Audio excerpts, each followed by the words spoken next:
Hello, and welcome to 17 Design Hangout number 5. I am here, as always, with Jonathan and Stras, and we're going to hang out, talk about Blades in the Dark, and whatever else we think about, which is Blades in the Dark is a game I'm working on right now. It's coming out this year on Kickstarter, hopefully this quarter. We'll see.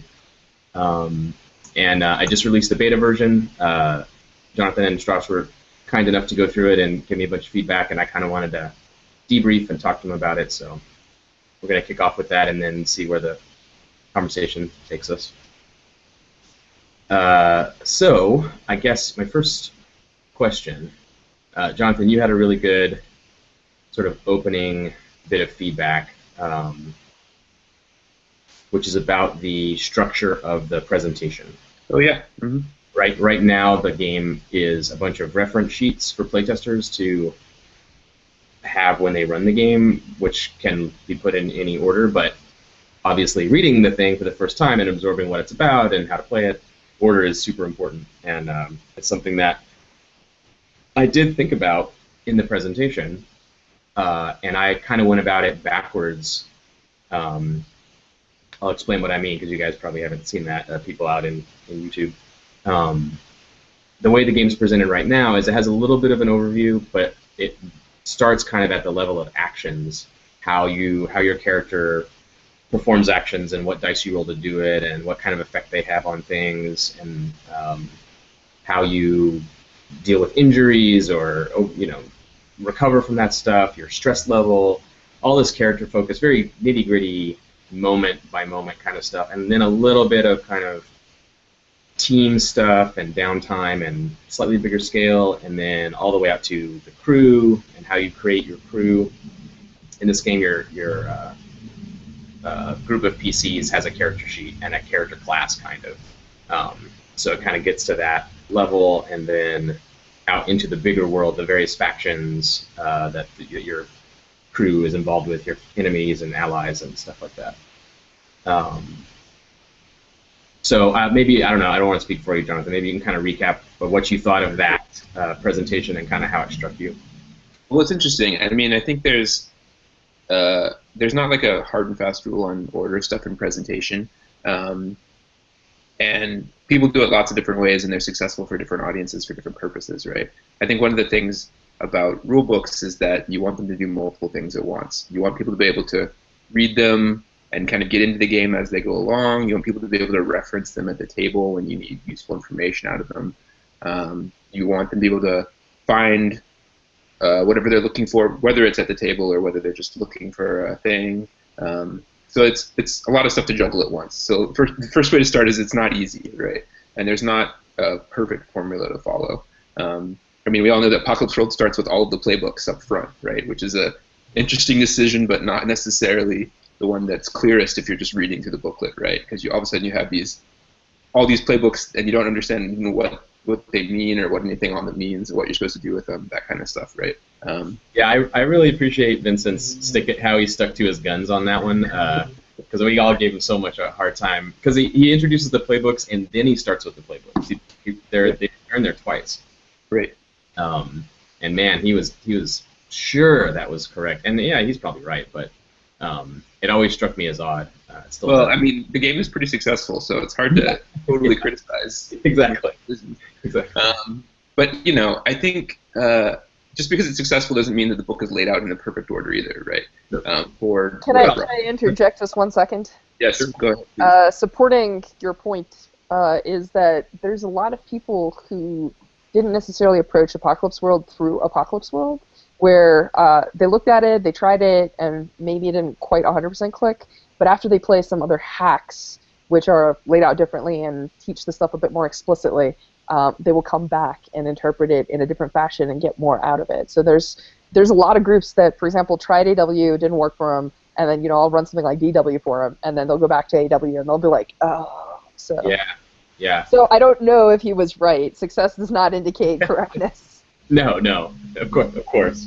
Right. Well, and the good thing about indie games, right, is you get to do whatever the heck you want, and then we can have discussions about different ways of doing stuff, right? So Just because we say, hey, Vincent, we don't like having all the playbooks up front. Power to Vincent for doing whatever he wants to do with his own game. Yeah. Well, and honestly, that is part of the reason. I mean, in the PDF, it's presented in a certain order, but there is a reason why I didn't actually put page numbers, and each page has a little code number on it. Theoretically, it is modular. Like you can kind of have all the S pages and all the O pages or whatever, and do whatever you want. But when it's an actual book, or whether or not it's a book, we'll see. But when it's a finished document, this order thing is super important. Yeah, and I think you can do. I mean, I think Marvel Heroic did that too, right? They had different sections that were numbered separately, or coded differently, and I think that's a pretty smart idea. The cool thing about it, though, is you need a sort of sub-index up front, though, if that's what you're doing, to say, hey, these are the different audiences that might be reading this book. If you're interested in this, then you should start in this section. Like you need a roadmap for your right. If they're going to choose where to start, they need to know see the whole picture and then pick where they want to. For sure, and there's ways to empower them too, right? Like instead of just like especially if they're just flipping through the book, they're not likely to even read that roadmap, right? Right. If it's a full color red page and it says how to navigate an action or whatever, and that's your like second page, then oh, that's what this section is about, and then if you flip to the next section, it'll have other stuff, right? So there's all these things you can do to a text to like key people into how you're going to read it, right? So the issue, not necessarily an issue, but the thing I encountered when I was reading through the text of this draft of Blades was what I wanted as a person who might run the game, or even as a player first, is like, what is this thing that we're doing? Why are we doing it? What's the overall objective? How does the small stuff that we're doing, like what my character is or whatever, fit into the larger picture of stuff? And then once I have that vision of this is what the game is about, this is what we're doing, and you did some of that up front. It's not like it wasn't there. But you didn't really get into the hows, like how do we do these things that we want to do. And so my suggestion was basically to take the thing that you've done and kind of flip it. Not completely. I mean, there was some sections that I think were in the places it needed to be. But to talk up front about, you have a crew. It exists as kind of a faction within all these other factions that exist. And both the crew and other factions are going to be doing stuff during the game. And, like, this is what the game is made of, is your faction and other factions doing things. And what you want is for your faction to sort of rise through the ranks, through struggle with other factions, right? And, like, if you present that up front, then people are like, oh, cool. And then you can go into things like, so what is our crew like, right? And then what is my character like? Or maybe those need to go in a different order. It really depends, right? You make these individuals and then they're part of a crew. You make this crew that's made up of individuals, right? Is that kind of more back and forth? So anyway, there's a lot of things to think about when you try to assemble stuff like that. But I wanted more of the, like, why are we here? What are we doing? How do we make progress? What's the end goal kind of stuff? So. Yeah, I think that's really smart. I actually started that today. I started pulling it apart and making a new outline and sliding parts around and thinking about how I wanted the book to read. And I got really inspired by Ron Edwards' new game, Circle of Hands, which has a really cool 2-page opener, which I have one in the current doc that's like a quarter of a page of this, but Nathan, in his layout, he did this like big 2-page, 8.5 by 11, big giant spread. And Ron actually calls it out at the top, which I'm definitely going to copy. He's like, hey, I know some people just like to get everything up front and like see a big overview and get this big info dump on what the game is before you start reading the book. So here it is. And I was like, oh yeah, that's great. And they're little tiny boxes of stuff, but there's 50 of them or something, and it's great. It's the setting, it's what the characters do, it's what the players are supposed to do, what a session is like, all those kind of things.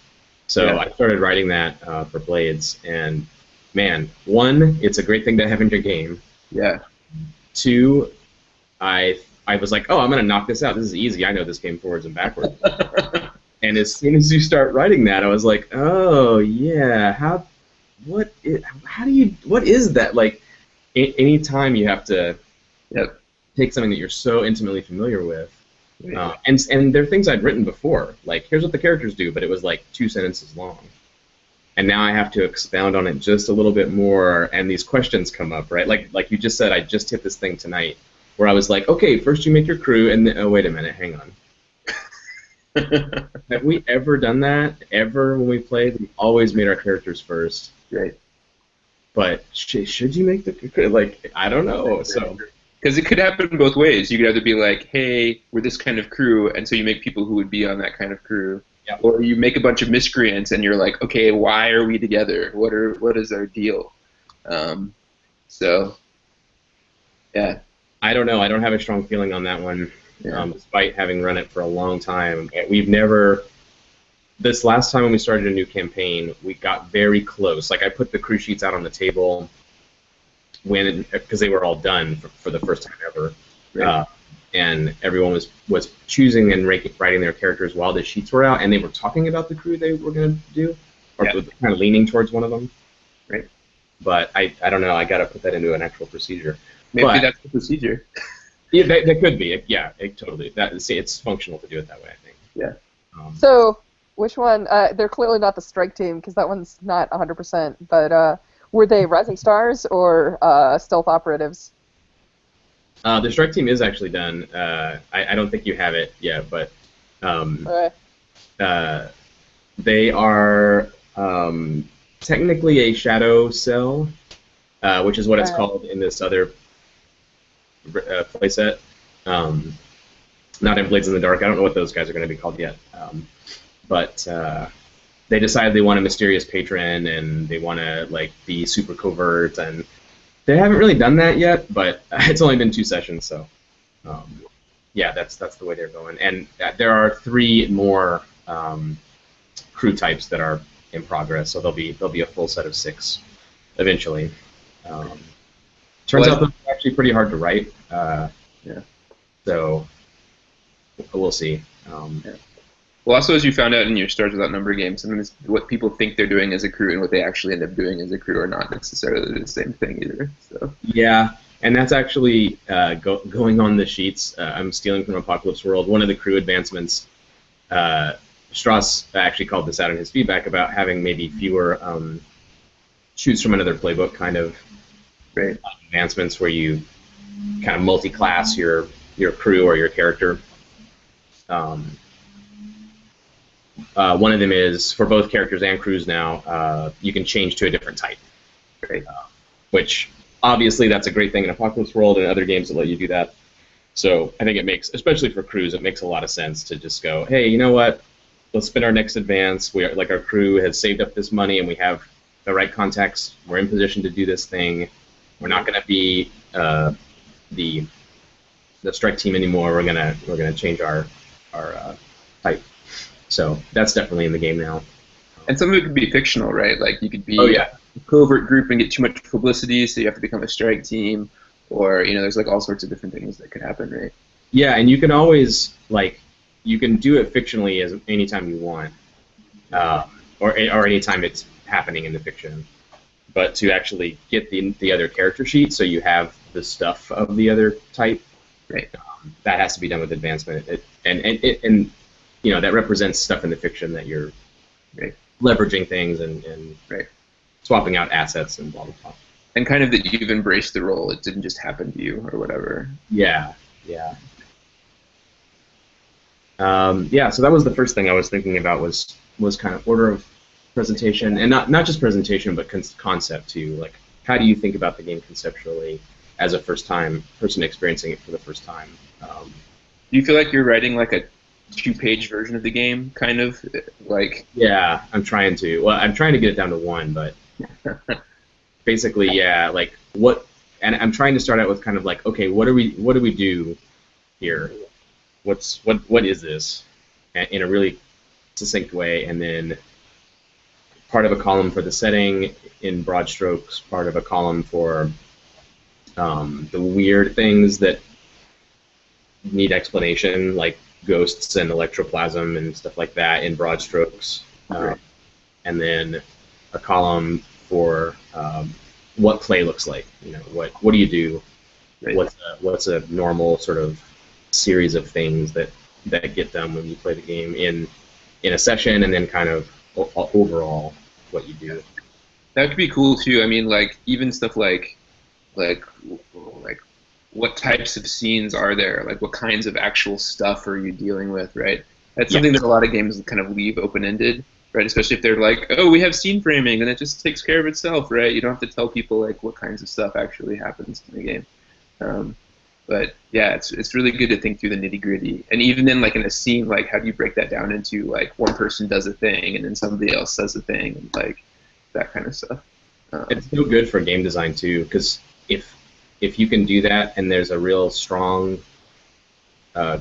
link between that thing you're saying, oh, and then you're going to do this, and then you're going to do that, and there's a strong link between those things and procedures and mechanics, you probably are in a pretty good place. If you're saying a bunch of stuff, and then you do this, and then you do that, and the game is just like, yeah, figure that out when it comes up. You'll be fine. Right. Maybe you have some design work left to do. If you kind of map out like this, it's not that everything needs a mechanic exactly, but that the sort of actions of the game that the players are doing link into the game design in a strong way, I guess is my preference, as strong as possible. Without it being like hamstrung, right? Like you want to have flexibility to make choices, but you also want to have support to make those choices, right? Yeah. Vincent has that old animated Venn diagram from years ago on his blog about there's the circle that says what we do when we play the game, and the other one says procedures in the game text. And the more they overlap, it says more fun, less fun, like that.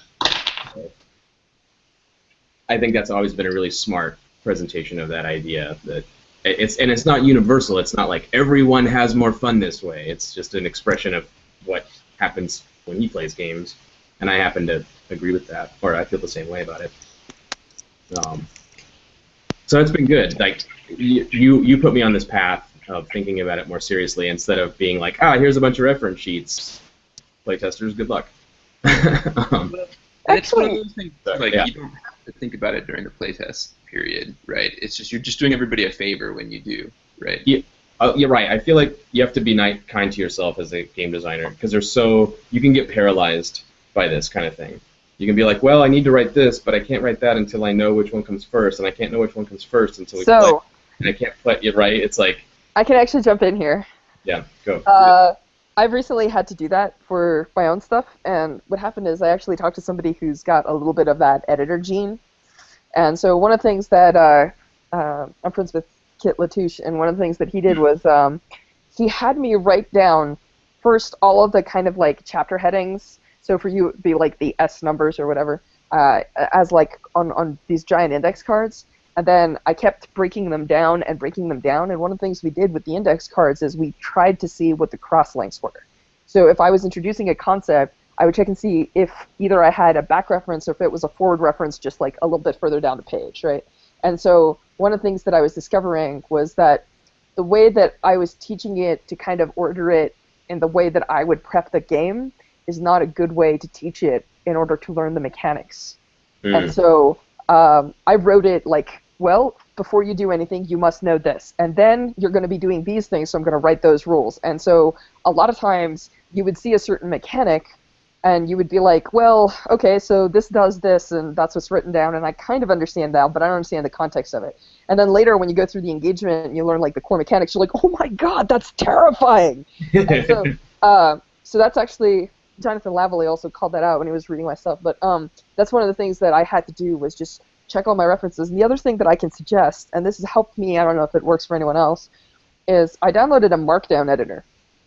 And so one of the things that I'm doing is I'm using like H1s, H2s, and making bullet points and all that other stuff. And so one of the things that it's forcing me to do is to organize my thoughts before I actually start writing paragraphs. Like I'm not allowed to write a paragraph of text until after I know where it's supposed to go. And also the other thing that does is it helps me kind of limit the time frame that I need to work on things to like 30 minutes so that I can just like plug out one section and then, call it a day if I need to. So. Yep. I definitely love that technique a lot. I do it. I'm more of a visual type, so just text and markdown is okay for me, but it's not that motivating. But But you built all your paragraph styles already, right? You just drop that stuff in. yeah, but I do the same thing though, because when it's once it's on the page, Yeah. I not only do I know like where it goes, but like I know how many inches of text I have to write this thing in, and even though I'm not like word counting or really thinking about it, there's this thing your subconscious really, at least it works great for me. If I have a page to write this thing, I can probably fill a page. If I have an inch to write it, I can put it in an inch of space. So I kind of have this like little voice in the back of my mind. It's like, nah, okay, this is enough information. Okay, so to wrap it up, okay, good. And have that like fill. So it's very motivating to me to like put a blank page in my doc, put the headers on it, dress it up with the trade dress, paste the thing in that I know is there, and then there's this horrible blank spot sitting there that I know has to be filled. And it as I scroll through the doc, it always just gets me. I'm like, oh, yep, gotta write that. Picture. Yeah. Yeah. It's honestly why I love Scout books as a model to write for, because you can fit about, I don't even remember how many words now, but it's not a lot, which is the good thing, because it forces me to have very concise ideas about stuff. And the good thing is like half the time, if you go through, if the piece is too long and you're going through to cut words, like you can almost always cut words. And what it means is you either find the parts that aren't critical, or you find the parts that it's okay if the player fills it in with something else. It's not exactly what you say, right? Those are places where you can always cut, it seems like. Yeah, I noticed something, speaking of that, because I kind of work that way too, trying to be really concise and writing in tiny notebooks to facilitate that. Reading Circle of Hands, it really struck me that Ron doesn't do that, that he's a very different kind of writer, and I'm sure he just has this big, long, infinite Word doc that he writes into, and the game comes across that way, but it really struck me, I mean, I guess I've noticed it with other games of his, but this one really hit me that can be a really effective thing sometimes too, because he's willing to kind of have this longer conversation is the wrong word for it, but it's this very revelatory, like, okay, look, yeah, I know that this, yes, you're right, I said it was Dark Ages, but there's no such thing as Dark Ages, but just bear with me here, we're trying to get to a point, and he has a lot of language like that would normally there'd be no space for that when you're being really, really concise, and you get this real language of the author coming through, and this sort of, it's weird for me to think that Ron Edwards would be sort of hand-holdy or reassuring with his audience. I don't think he would agree with that characterization at all. But it does feel like that. It feels like, look, I'm gonna lay all this out for you. Yeah, Stras says conversational tone in chat, exactly.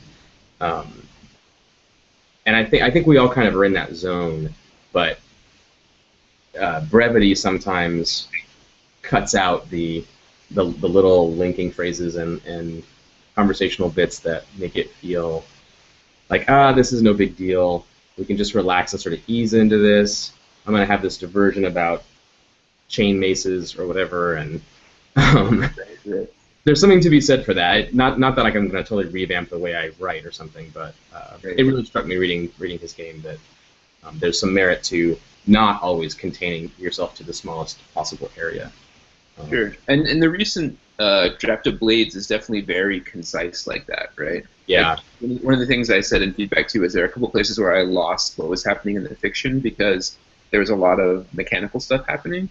And I think sometimes, and the other thing you said that really struck me too is this sense that the sort of reassuring tone you can take when you have a lot of space, right? Because you don't have to like pick your words super carefully. Mm-hmm. I mean, some of this is kind of, I mean, Vincent does this kind of in Apocalypse World too, and also Dogs, right? He has these sort of longer passages where he'll explain something in detail, even though the moves themselves are short because they have to fit on a sheet that has all the moves on it, right? But he has that section where he goes through the moves and does this longer breakdown. And I think that's a really helpful section of the book too, right? Absolutely. Um, yeah, Stras, go. That's a good topic. Talk about So one of the things that I was doing was I was picking up books that I find useful both as teaching tools and reference tools because it's completely two different purposes. And dogs made it onto the short list of like 4. So one of the things that I said there was that at the end of every chapter that has like mechanics and other stuff, one of the things that Mr. Baker does is he writes a summary. And so like if you read like the actual like stuff, like when you're reading, he's teaching you in that conversational tone in the expanded way. But when you're done, you're just like, how do you do X? You just go to the summary, and it's like condensed. It's right there, and you're just like, all right. So I know where I'm going after I've learned the game, and I know where I'm going if I need more information. So absolutely. And it would be cooler if you had all those summaries in one section at the back. yes, totally.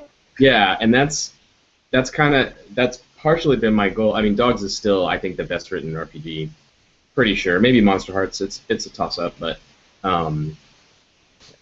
I set out at the beginning to write all the summaries basically, which is a little bit of a weird way to work. But yeah, now I have to write the actual text matter. It's funny that you say that because one of the things that struck me about reading the most recent draft of Razors is actually that it feels meaty and complete. Like I read it once and then I read it a second time and I really didn't have any questions, which is interesting because one of the things that I say is some authors write like a whole image and some authors like cut like all the fat and go to the bone. Like we've had this conversation and there's a couple of your games that I think have notches in the bone too, and so I've asked a couple of questions just for clarification. But, I felt really solid reading this. Like I had a very clear picture in my mind, particularly the second time I went through it, like just checking everything off and sort of like hitting the points. So it's interesting to me that you're just like, nah, I've only written the summaries, and I'm like, it feels pretty solid. I mean, certainly there is room to expand more and provide examples and flesh out the world and all this other stuff, but in particular, what's interesting to me is I've been watching your Patreon, and you put out these mechanics that you're trying out in a game.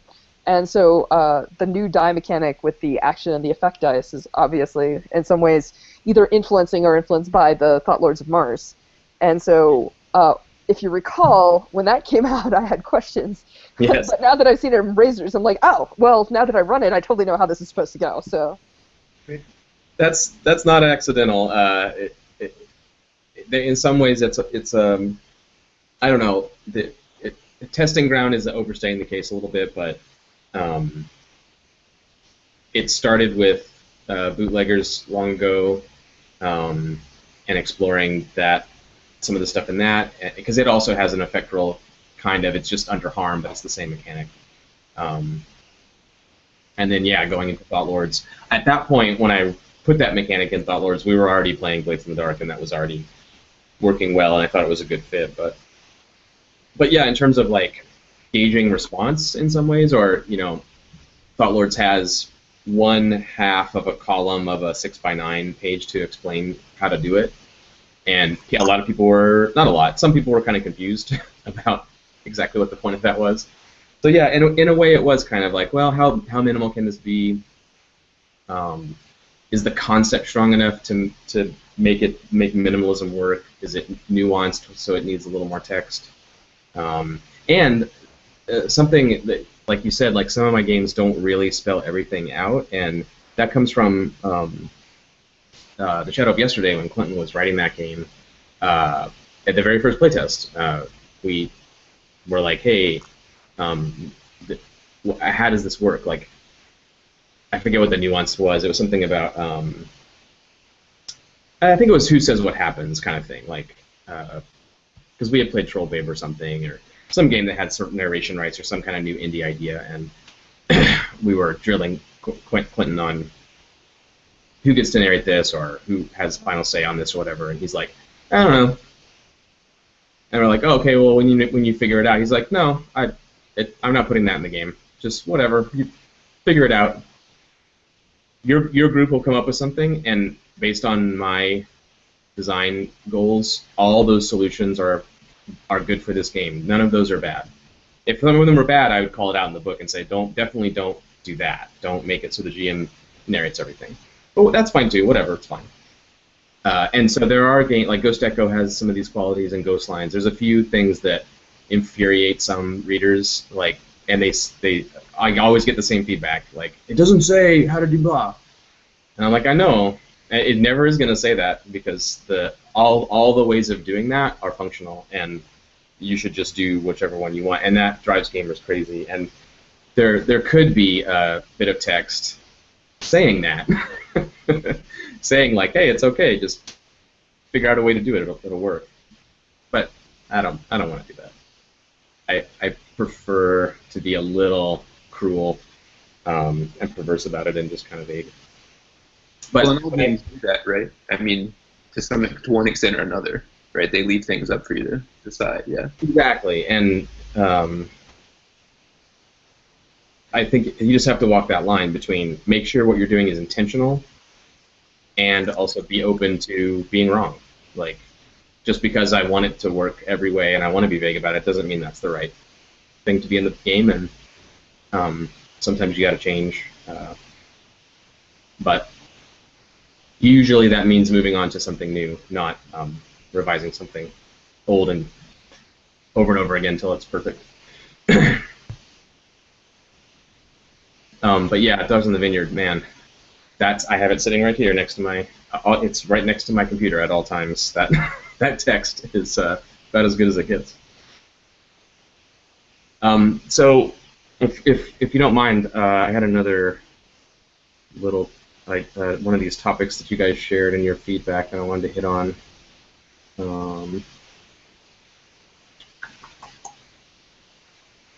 Now I can't find it. Oh, right. So. Something that's gone round and round and round in playtesting in this game and every role-playing game I've ever run. I think this thing has been playtested more than anything else in the history of game design. Any game designer that has teamwork and planning in their game has done that probably in every single role-playing session. I mean, in our Kagamatsu game, we had a session where we like planned out a thing. I think it's just something about gaming. Like you're sitting around like a conference table with papers and stuff, and there's some powerful subconscious draw to like let's plan it out. So I think a lot of games, this version included, like very high stakes. So if you're going to do a shadow run. Clearly, no plan, survives encounters with the enemy, or whatever the correct quote is, but the point is that your lives are on the line, right? Like, you make one misstep and your whole career could be down the drain. So, that's kind of high stakes. It's like you got to know what you're getting into and what information you have and what is the best, most optimal decision you can make. So we best hash out everything. And it's actually it's really interesting how you sort of teach the style that you run at your table with the fast forwarding and the rewinding and the flashbacks and the bringing things in. So I'm looking forward to giving that a whirl. Yeah, it's interesting that you said. I mean, I'm not too surprised that you put it that way in your feedback. That it was like I was teaching what we do at my table, and when you said that, I was like, oh, of course I am. I mean, that's what I do. That's what game design is really. But at the same time, I was like, well, it's not what I do. But then I thought, well, maybe, I don't know, maybe a lot of people don't do this. And I've watched enough games on YouTube and stuff now where it is pretty rare. Like, a lot of groups don't do flashbacks, particularly for planning stuff, or do-overs or rewinds, or to sort of hold everything very lightly.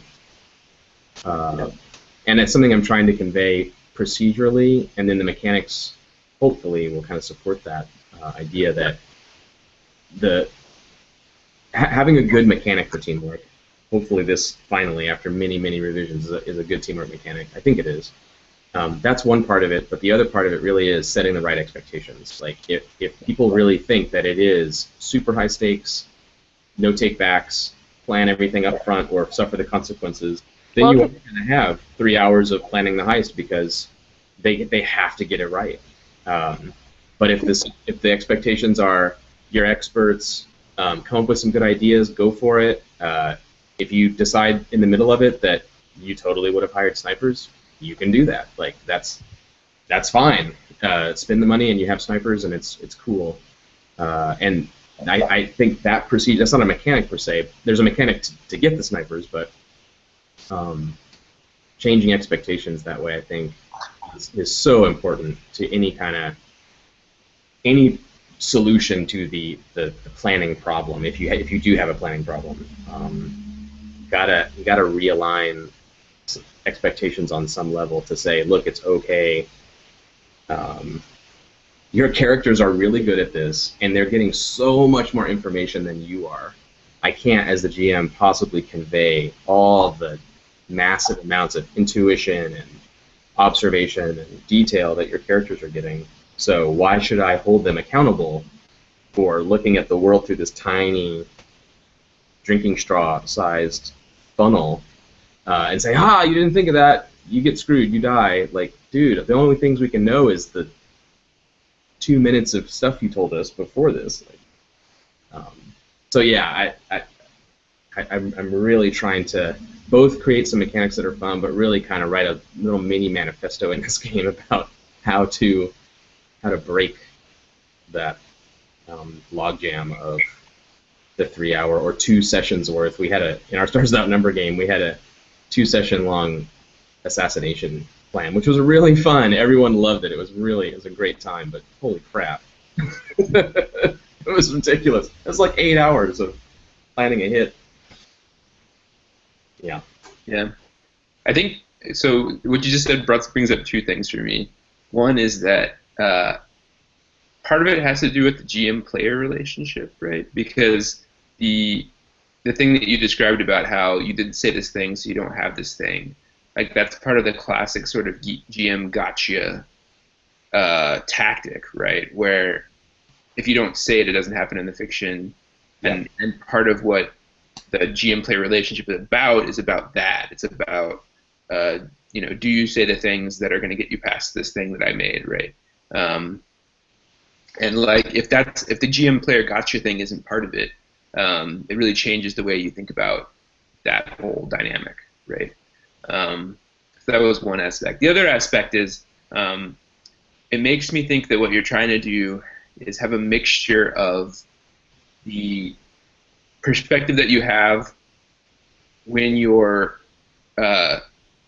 George Clooney, the actor in Ocean's 11, and who's read the script, right, knows how the heist is going to go, know what the gotcha moments are, right, and the audience watching the film, right, who when somebody's like, oh, what are they going to do about the thing? And then they're like, oh, they already have a guy in the inside, who's already fixed it for them.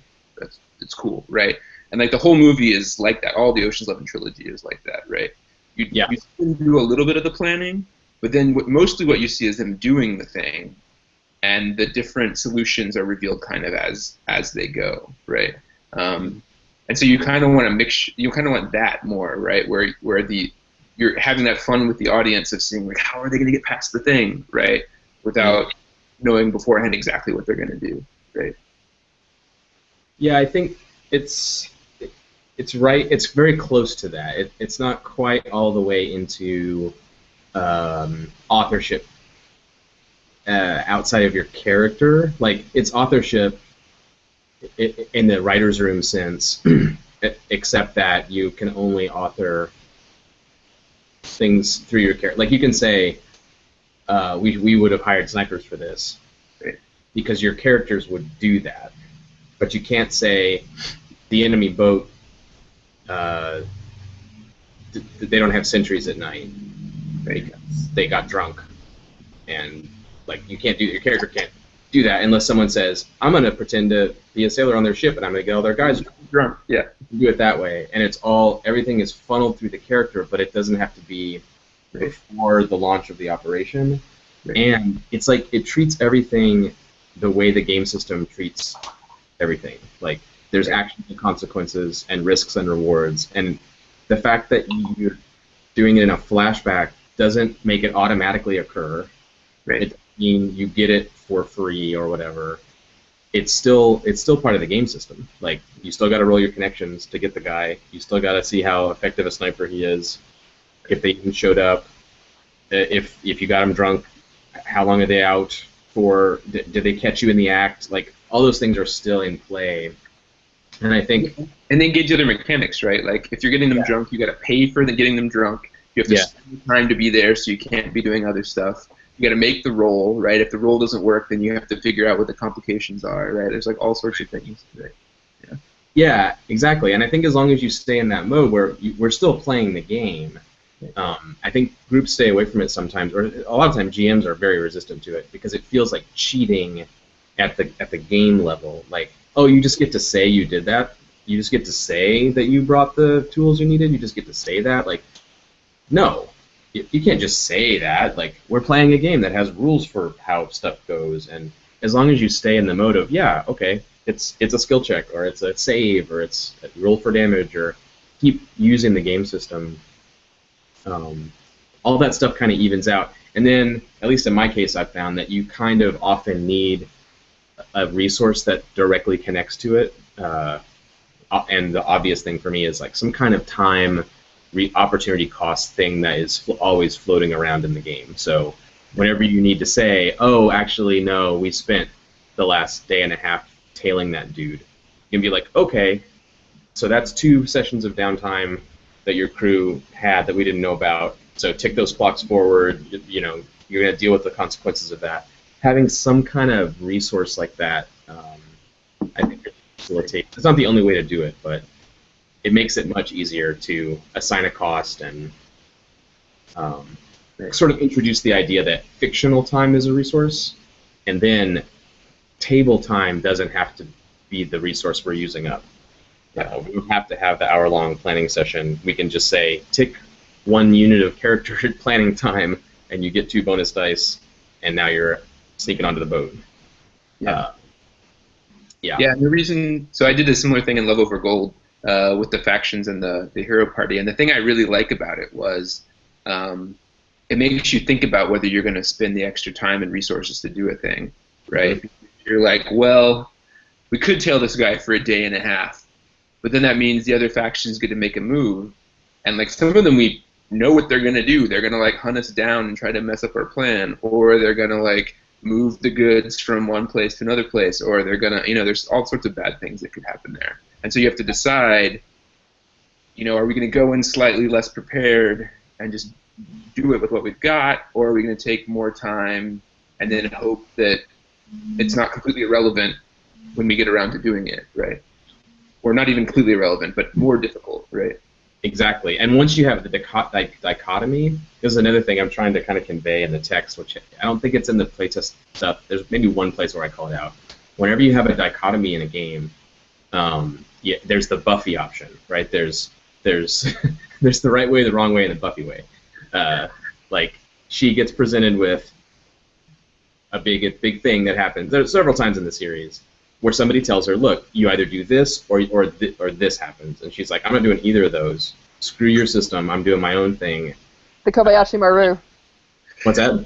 The Kobayashi Maru. Exactly. And I think anytime in a lot of games, a lot of video games can only ever let you pick from the things they've decided. But in a role-playing game, it's easy to fall into that trap to say, like, okay, well, you can either take the opportunity attack, or you can, you know, reload your weapon or whatever. But I think it's good to, again, create an expectation at the table that says, look, we have a mechanic for you do something uncertain, and we find out how that goes. So anytime you get these 2 options, you take extra time and your enemies advance their clocks, or you go right now and they don't get to do that, and a player can go, hang on, I want to do both of those. We're going to tail the dude, and we're going to do it before our enemies can get information on us. And you go, okay, that sounds really hard. Now we know what the stakes of the role are. Like, where are you? What are you doing? Go down to the mechanics. Does anyone have the capability of tailing someone to the location fast enough to do the thing? And the stakes are super high, and you make a die roll, and it's like any mechanic of the game, anything that's even just a flat out, straight up cost. Like it costs 2 stress if this happens to you. Like in Ghost Lines, you see something happens to your friend, you take X stress. Except that's not really true because a player can go, I don't want to take 2 stress from that. What can I do? Is there anything? Or somebody else goes, oh, a ghost is attacking him and it's going to hurt him lots. Well, how about I jump in the way? Or what if I hook it? Exactly. Right. Okay. Or like, what if we get his cousin Willis to tail this guy for a day and a half? That'll probably work, right? He's good enough. He won't get caught. So you set up an expectation where you, as the GM and the players, can just push as hard as you want. This is the In a Wicked Age mechanic, really. You push as hard as you want and say what happens. He catches you, they handcuff you and throw you overboard. Because everything is contingent and everyone knows it's contingent.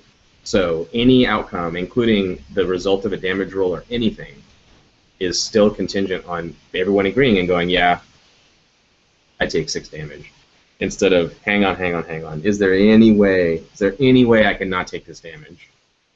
And someone goes, I'll take it. Or someone goes, remember that demon that I had the favor with? I call it in right now. Or whatever, there's always something.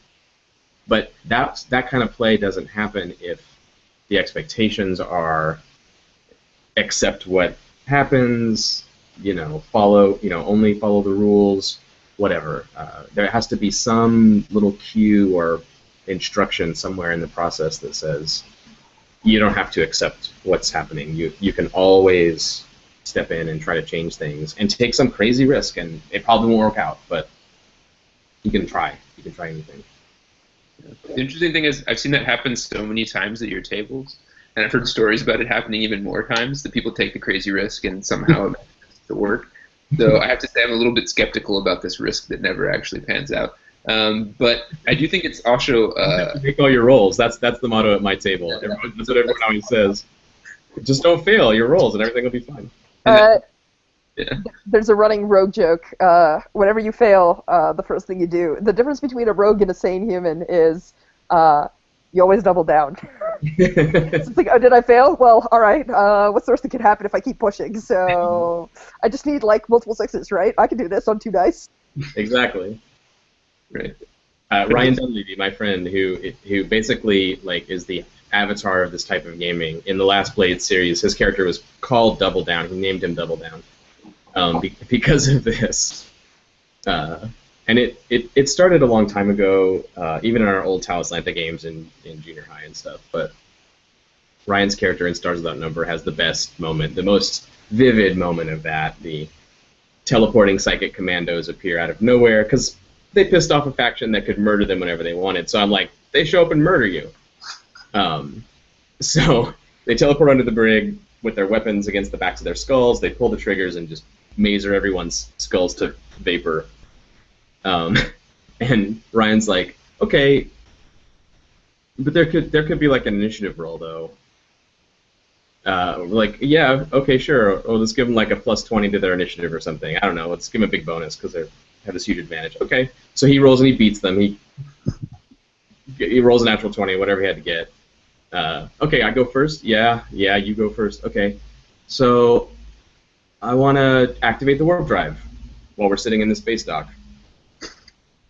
There's safeties and stuff, but my character knows how to do that, so I can just override it, and I can make a technical check or something. What's the penalty for that? -10? Okay, all right, I'll take that. Oh wait, he just has to pull the trigger though. I have to turn off the safeties and activate the warp drive from a cold engine, and this guy just has to pull the trigger on his gun. So, all right, make a save. I think it was whatever it is in that game, reflexes type save with a huge penalty. And Ryan picks up the die and he's like, so, but if I fail, he just kills me though, right? And everyone's like, yeah, if you fail, he just kills you. So of course he makes it. And he makes the technical roll. And he whips into hyperspace and plasters the dudes all over the inside of the cockpit and kills them and kills everyone else on board, including all the PCs. Except everyone makes their death saves. And Twyla's character, the psychic, who has the power to resurrect people, is the only person who makes her death save. So everyone else dies. Ryan brings the ship under control. Twyla's character, with 1 hit point left, crawls around the ship, resurrecting everybody with their psychic powers. And they carry on with their lives. So, yeah, like that. I don't know. It's easy for that to get too gonzo and too permissive, and I do that as a GM all the time, where I err on the side of permission. Yeah. But the better side to err on, but it's partially a tone thing too, right? It's also erring down to, like, in some cases they're like sub 1% chances. So I feel like whatever, you know, I'm not going to say no. I've given you the biggest penalty I can give you and doubled that, so whatever, go for it, sure. Kill your character, I don't care. And they keep making their rolls. So I don't know. If you're not playing Danger Patrol, it does require a little bit of modulation on what you actually can use the mechanics for. Can you really dodge bullets in this modern day gritty action game? No, you can't do that. Yeah. But creating that atmosphere of permission and contingency, man, it pays off, I think. And the reason I said it's partially a tone thing is, like, if you build the game to them as, like, this is a really gritty OSR game of going into a hole in the ground and dying, right? Then sometimes you really have to just be like, it's just like, oh yeah, or whatever, right? Absolutely. Although I prefer to have the mechanics do that. So, right. Like, if we're playing the Jason Bourne game and the guy has the gun to the back of his head, and we do the mechanics, you know, he has 60 hit points or whatever. Even if he blows it, the guy, you know, blasts him with the pistol against his ear for 6 damage, and his scalp is blasted out, and his ears are ringing. We know Jason Bourne isn't going to die. But as the GM, I can just push that and be like, yeah, he fucking shoots you in the head. That's what we're playing for right now. And in the OSR game, you have 1 hit point. Or you have more. What's more fun is you have 6 hit points, and everything does at least d6 damage. And so then I don't have to modulate my GMing. I can be like, yep, he blows your head off. Right. And, like, the game system steps in and goes, yeah, he has a 50% chance of killing you here. Or he has a 1% chance of killing you here, or whatever. I think that Poisoned is where I really, like, picked up on that idea, I think. That you can just say, he beats you unconscious and throws you overboard during the storm, and then you roll to see how that goes, instead of first he tries to grab you. Yeah, right. Then he tries to punch you. You know what I mean?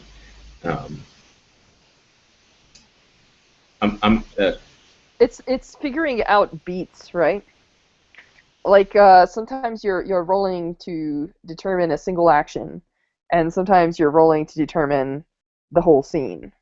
And so, if the narrative beat, is short, then you're doing a 1-for-1. And if the narrative beat is the whole scene, then you can make a statement about how you think the scene goes and then sort of play through it. Which is interesting because some games are better suited to that than others, and it's one of the things that we've been bumping up against in Night Witches, because a lot of the rolls in Night Witches are 100% just, and we're going to do this roll, and it's going to tell us how the next, like, 2 hours are going to go, and then we have to backfill and figure out the details, because we can't tell that before we make the roll, because it's not actually fiction first, so it's taking us a little while to kind of adjust to that. Yeah, I had the same issue with Night Witches. And by the end of it, I was like, Jason, is this really even an Apocalypse World hack anymore? Because it kind of isn't. And I kind of tried to convince him to make it a Bliss stage hack from the beginning, but he didn't listen to me. But the fiction first part of Night Witches is really interesting, especially when you get to mission rolls, because the missions are totally not fiction first in any way. It's really hard to be like, okay, we're flying the thing, and, like, you don't even have a discussion. I mean, maybe you do. It's hard to say. In our games, we barely had discussions about the fictional action taking place in missions until we rolled, right? There was the rolls kind of, like, you do kind of, but, like, because there's, like, required things you have to do, like, I guess it depends on the situation, but and like I said, we were playtesting an early draft, so maybe it's clear how you do that in later versions, but yeah. Yeah, no, I think the way the text presents it, you can play mechanic first there, and it makes sense to do that. Um, but I do think, and I don't think Night Witches says this, but I think it does touch on this thing we're talking about where it is roll for the mission action, except when it isn't, except when someone decides to tempt fate. Um, yeah, the mission action said XYZ, but it doesn't necessarily mean we all are quiet for the 2 hours of that, and it just happens, and we're back at the base or whatever.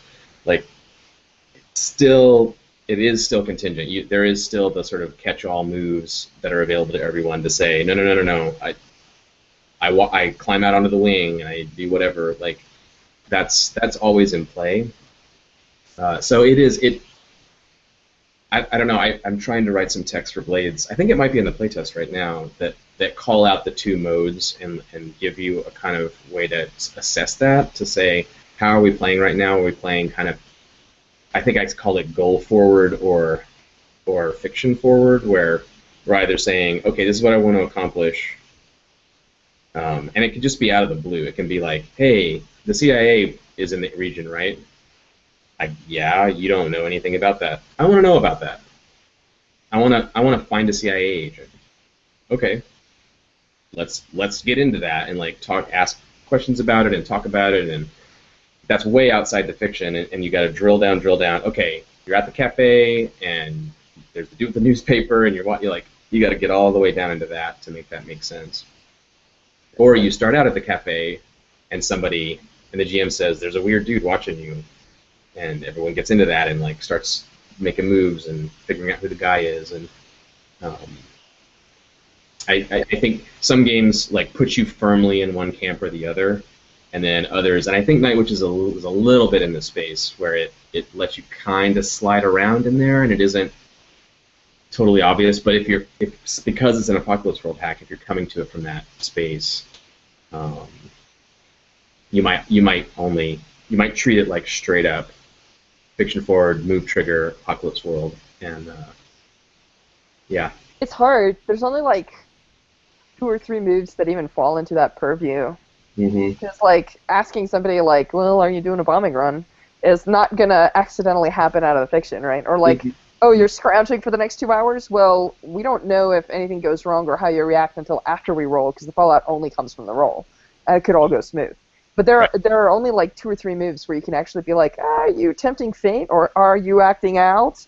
And so like, I don't know. There's very, very, very few. Like that window on the actual fiction first is really, really narrow, at least from the game that we're playing. The other thing that was, I want to get to John's point at some point, but the other thing that's interesting about Night Witches is the early materials had the mission moves on one side of the sheet and the other moves on the other side of the sheet, so that when you're doing the mission, what you have in front of you are the mission moves, right? So it actually takes significant out-of-the-box thinking to be like, oh, what I should do is act out, which is on the other side that I'm not even looking at. But yeah, anyway, we should stop complaining about Night Witches, though. But now I'm trying to remember what I was going to say. I'm not complaining. I really like that structure, actually, but I understand how it can be problematic. I was going to talk about the way fronts are emerging in my dungeon roll game right now, which is really actually. It's weird. So we're playing play by post on Google Plus, actually, as a Google Plus community. And one of the interesting things about it is because of the way that we're doing it, there's not clear session breaks. So it means that I kind of have to arbitrarily say, okay, this is equivalent to the end of a session.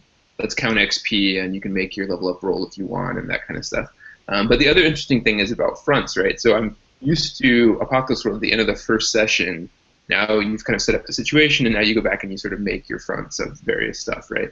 But the interesting thing that's happened is, so the very first session equivalent, we killed a Sorcerer King. We're playing Dark Sun, and we killed the Sorcerer King because, it's a dungeon roll. We might as well totally up throw everything in the first session of the game, right? Yeah. The stuff you never get to do in D&D. Right. So the Sorcerer King is one of the character's father, and he was about to turn into a dragon, then he got stabbed by an elven dagger made out of pure hatred that they congealed, and and stuff. And so then the dragon thing was born out of his body early, and so it was like partially messed up and like made of darkness and had no face. And anyway, so they fought it, and it, like they threw it out the window of the Sorcerer King's tower, and it's all dead now, probably. And they got like its cursed blood all over everything, and some people got shards of the mirror that was. So the Sorcerer King was putting his memories in a mirror because he was about to transform into a dragon, and he wasn't sure how that was going to go, right? So he had to keep his memories somewhere. So they shattered the mirror, and like parts of that are like stuck in various characters. Anyway, it's crazy. A lot of crazy stuff. So anyway, so the first thing that happens in the game is they destroy like half of the fronts that would have been in the game, right? So one of the things that's interesting is like we're still to that point where we're figuring out what the game is about, right? They've like killed the Sorcerer King, and like one of the PCs is staying in the city, like trying to handle the rebellion that's happening as all these different groups that are kind of vying for control of the city. And the other ones have retreated to this monastery up in the hills, and they're trying to figure out what's going on. And one of the characters just made a spout lore roll to sort of figure out like what are the other Sorcerer Kings and the other city-states going to do about this. So now we have sort of geopolitics is kind of entered it. And the other PC who's in the city is at this meeting with the various factions in the city where they're trying to figure out how they're going to, are they going to take out the rest of the Sorcerer King's soldiers, or are they going to kind of rule as their own warlords in different parts of the city or whatever. And so what's happening is as these scenes are playing out, the characters are deciding what the fronts are, right? The guy made his spout lore move, so all of a sudden we know about two other city-states. One is up in the mountains. One is like made of all these undead out in the deserts. So now we have, boom, two new fronts, right, who want things. And then at the meeting in the city, the guy's like, oh, there's this faction and that faction, and like this faction wants to do this and that faction wants to do that. So boom, I have those fronts now too. And so what's happening is not like me sitting back after the game is over and reflecting on what's happening and making fronts. The fronts are happening by what the players are interested in, what they're doing, and how they're engaging with the setting. Because in a different game, they would care about different things, and the fronts would be different, right? So, and somehow that connected to what we were talking about. And I'm trying to remember how exactly it was happening. Razor's fronts. Yeah. How the clocks work. Yeah, we could talk about clocks for sure. But yeah. But it was part of it was talking about the organic process, right? That it's not this like straight jack thing right. Or whatever, right? Yeah. The like premise that you gave them to get the game going wasn't necessarily what the game was going to be about ultimately. It was a way to get play started, and then play creates the next sort of premise situation, and they deal with that thing, and that spits out a new one, and they deal with that thing, and it spits out a new one. But it's not necessarily you as the GM planning those things, and there isn't necessarily a mechanic that you're stepping through to make that happen. It's like you said, it's very organic. It's a process of discovery where everyone is discovering it together. I don't know. This is a really great topic. We could do a whole hangout about this. The very short version that I love, but the reason I love being a GM more than being a player, well, it's kind of the same thing, I guess, but as a player, I have a smaller window into it. And it's that. It's like, I don't know what, not only do I not know what's going to happen next, I don't know what this is.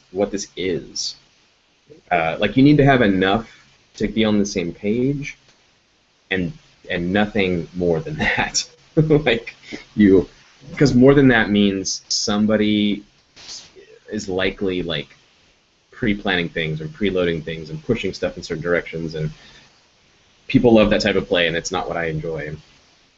But man, I don't know if you're experiencing this in your Dungeon World games, Jonathan, but that's what it reminded me of, like that feeling as the GM, like I'm running this game, I'm creating the NPC factions and their goals and agendas.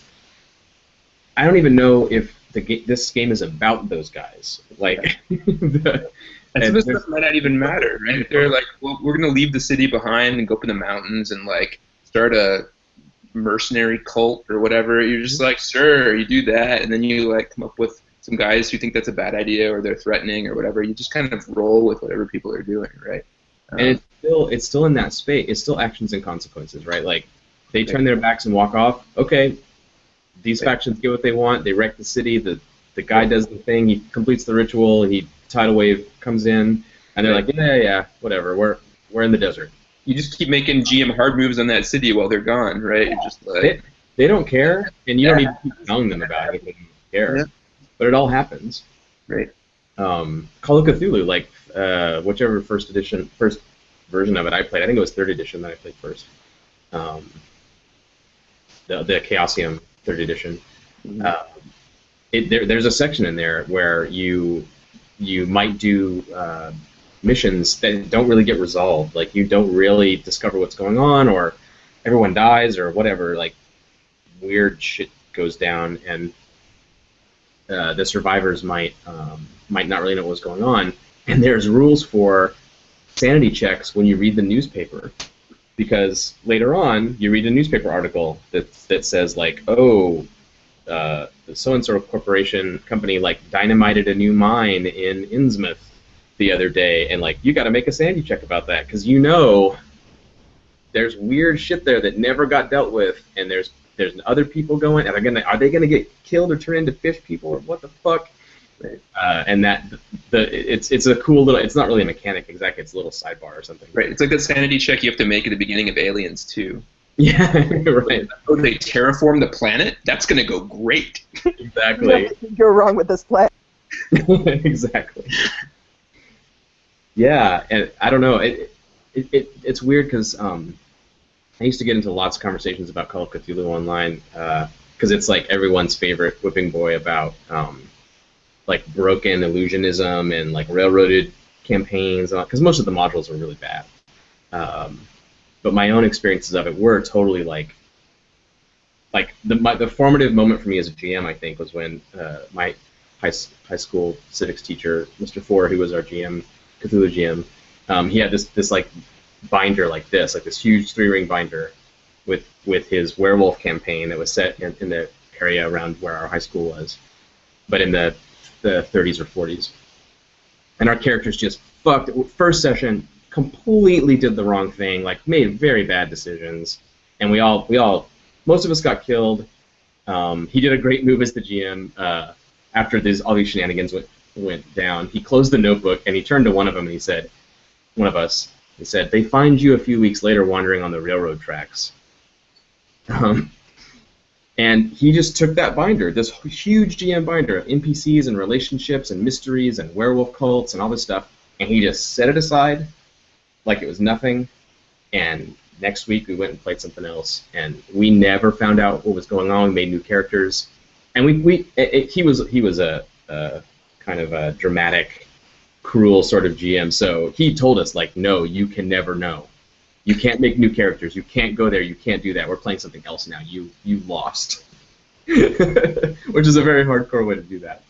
But I gotta acknowledge him for that, and that's the way I always thought Cthulhu was, because I wasn't really running it back then. I thought it was the game where who knows what's going to happen, and there may be unsolvable mysteries that you'll never find out, and characters die, and who knows. And then on the internet, everyone is like, yeah, and then we had to go here, and then we had to talk to the librarian, and then we had to find this clue, and Right. It's just so alien. It's okay. Sage is writing that game now, right? With Black Stars. Yeah. My playtests of that have gone bananas. People are like, I keep getting emails like months later about them. So. Ask John about the first session. It was pretty good, as I recall. So Sage Latora is writing a game called Black Stars Rise, which is his take on Cthulhu, kind of. Or weird, strange horror. The real, like, there's a lot of smart things about it, but one of the things I love is you play ordinary people. You're not investigators. You're not. I mean, you can be a cop, but you're just an ordinary cop. And it's sort of Twilight Zone anthology gaming. Like, this particular weird thing that happens to these characters is an episode. It might be more than one session, but it's like an episode of Black Stars Rise. When we play the next episode, it's something else weird happening somewhere else to other people, totally different characters.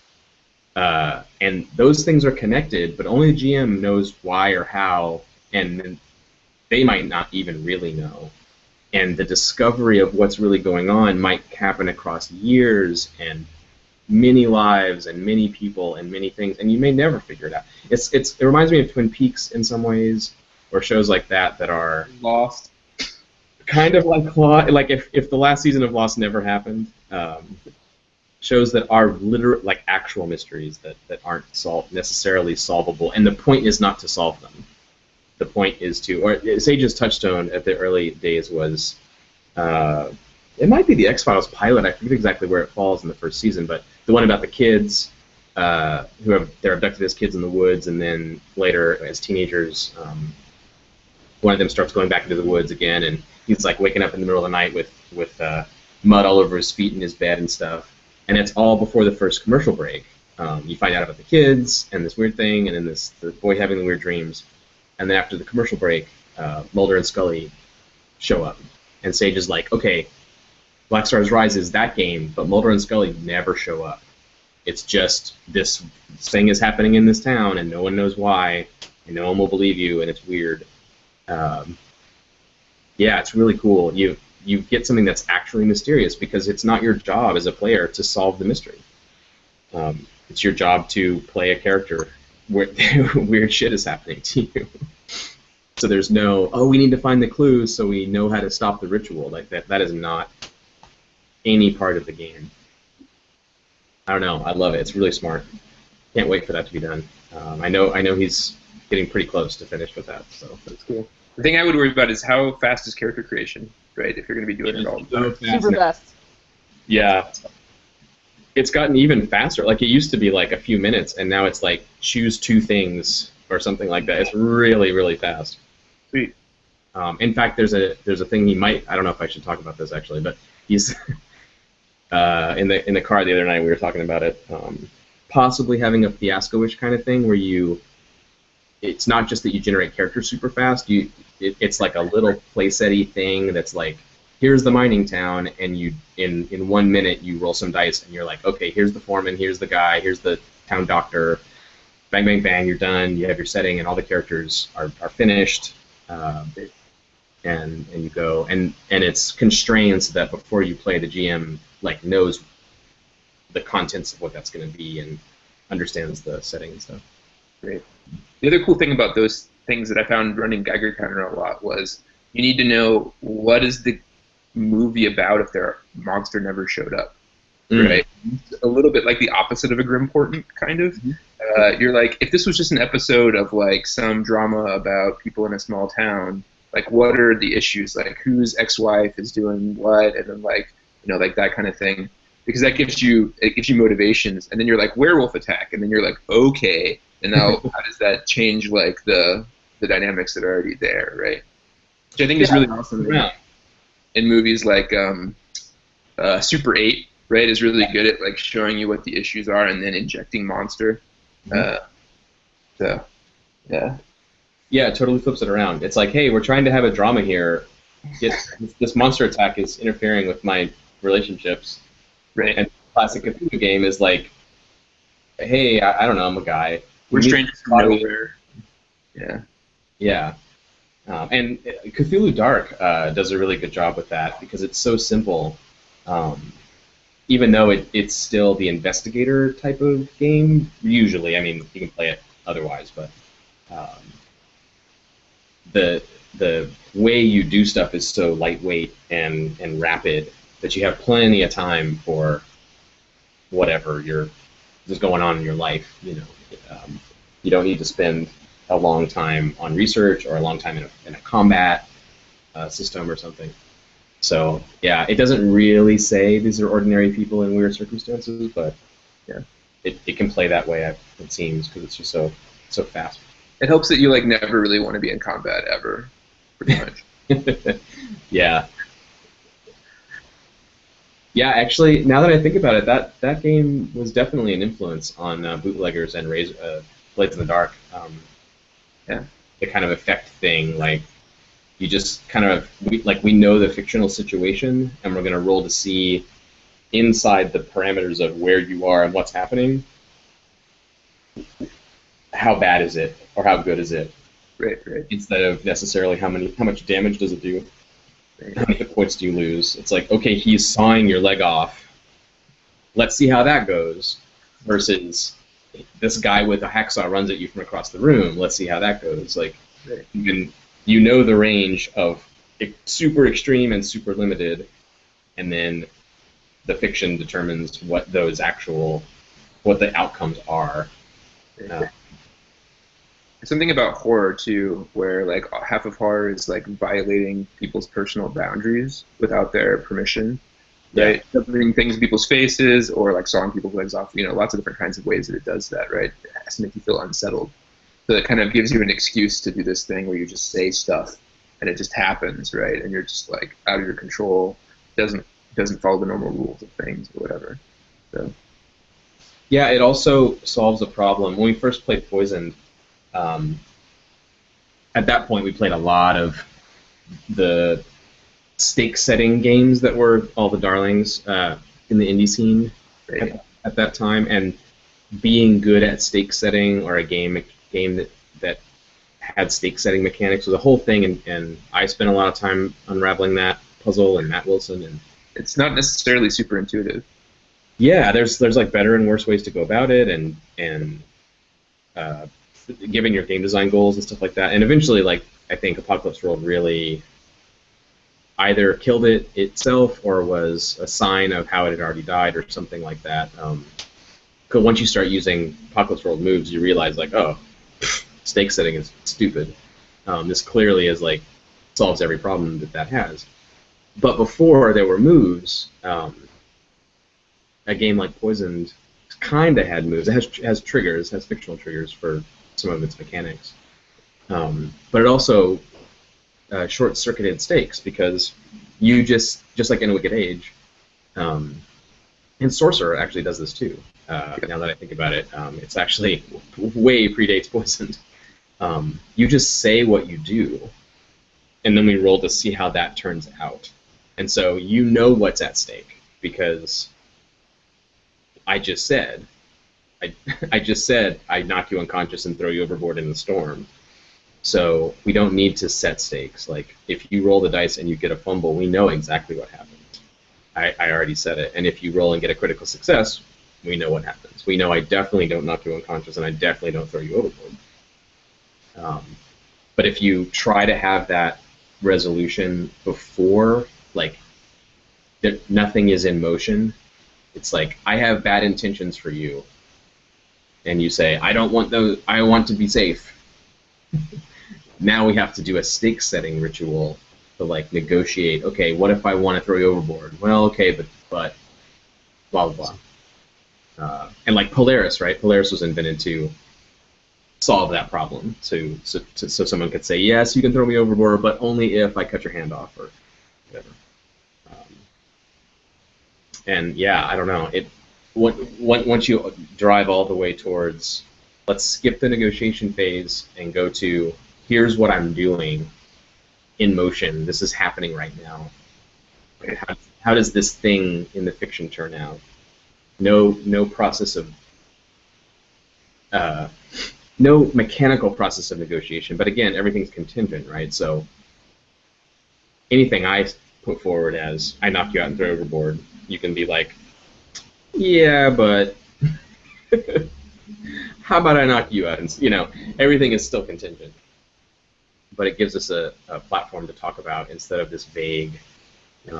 And even in games that are very mechanical and sort of reliable clockworks, like a Pathfinder or something, you can run into this problem because the action you're doing is an attack. And you can sometimes get into these same kind of problems, like I attack you, I roll to hit on my attack, and I succeed. My attack hits. We still don't even know what you're doing, right? And now I roll damage for my attack, and now I get this result, and you subtract that much from your hit points. And you can get into these weird circumstances where you're like, that was 3 points, but aren't you hitting me with a great sword while I'm like distracted by the other guy? What happened? Did you totally fuck that up and just barely graze me? It's all just very vague and weird. Even though mechanically it's very reliable and we know exactly how to do it. It's not mysterious. It doesn't require any negotiations. Um, This actually happened the other day in Dungeon World. In fact, somebody was trying to knock somebody out, mm, and which is always a problem in every game ever. You always have to have special moves for it. It seems like a lot of times. Um, and the question was, uh, hack and slash, does that defy danger? Like, whatever. Like we worked it out, but it was one of those things where you had to sit and think about it for a minute, right? Because you don't just want to deal damage. Like it's more complicated, right? sure, yeah. But then if hit points are a measurement of something that's not,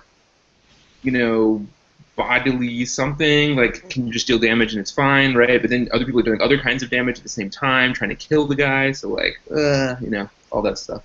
White Wolf had this problem a lot where you could get like 10, 20 successes to hit and post-soak 0 damage. Oh, yeah. A very common where it's like, oh, I'm a ton and a half of angry-ass werewolf and I just threw a car at you and I hit like a champ and you measly human with no body armor just take nothing because I couldn't roll a success on my damage roll. And so he's like, so what happened? Exalted was even worse for that. Perfect defense. Perfect fucking defense, Jesus. Yeah, no, Dungeon World and knocking people out is a great example, where it's like stakes, the murkiness of stake setting versus the conversation about what happens. There's a lot of overlap there, and some of it falls into the murky area, and some of it falls into the functional area.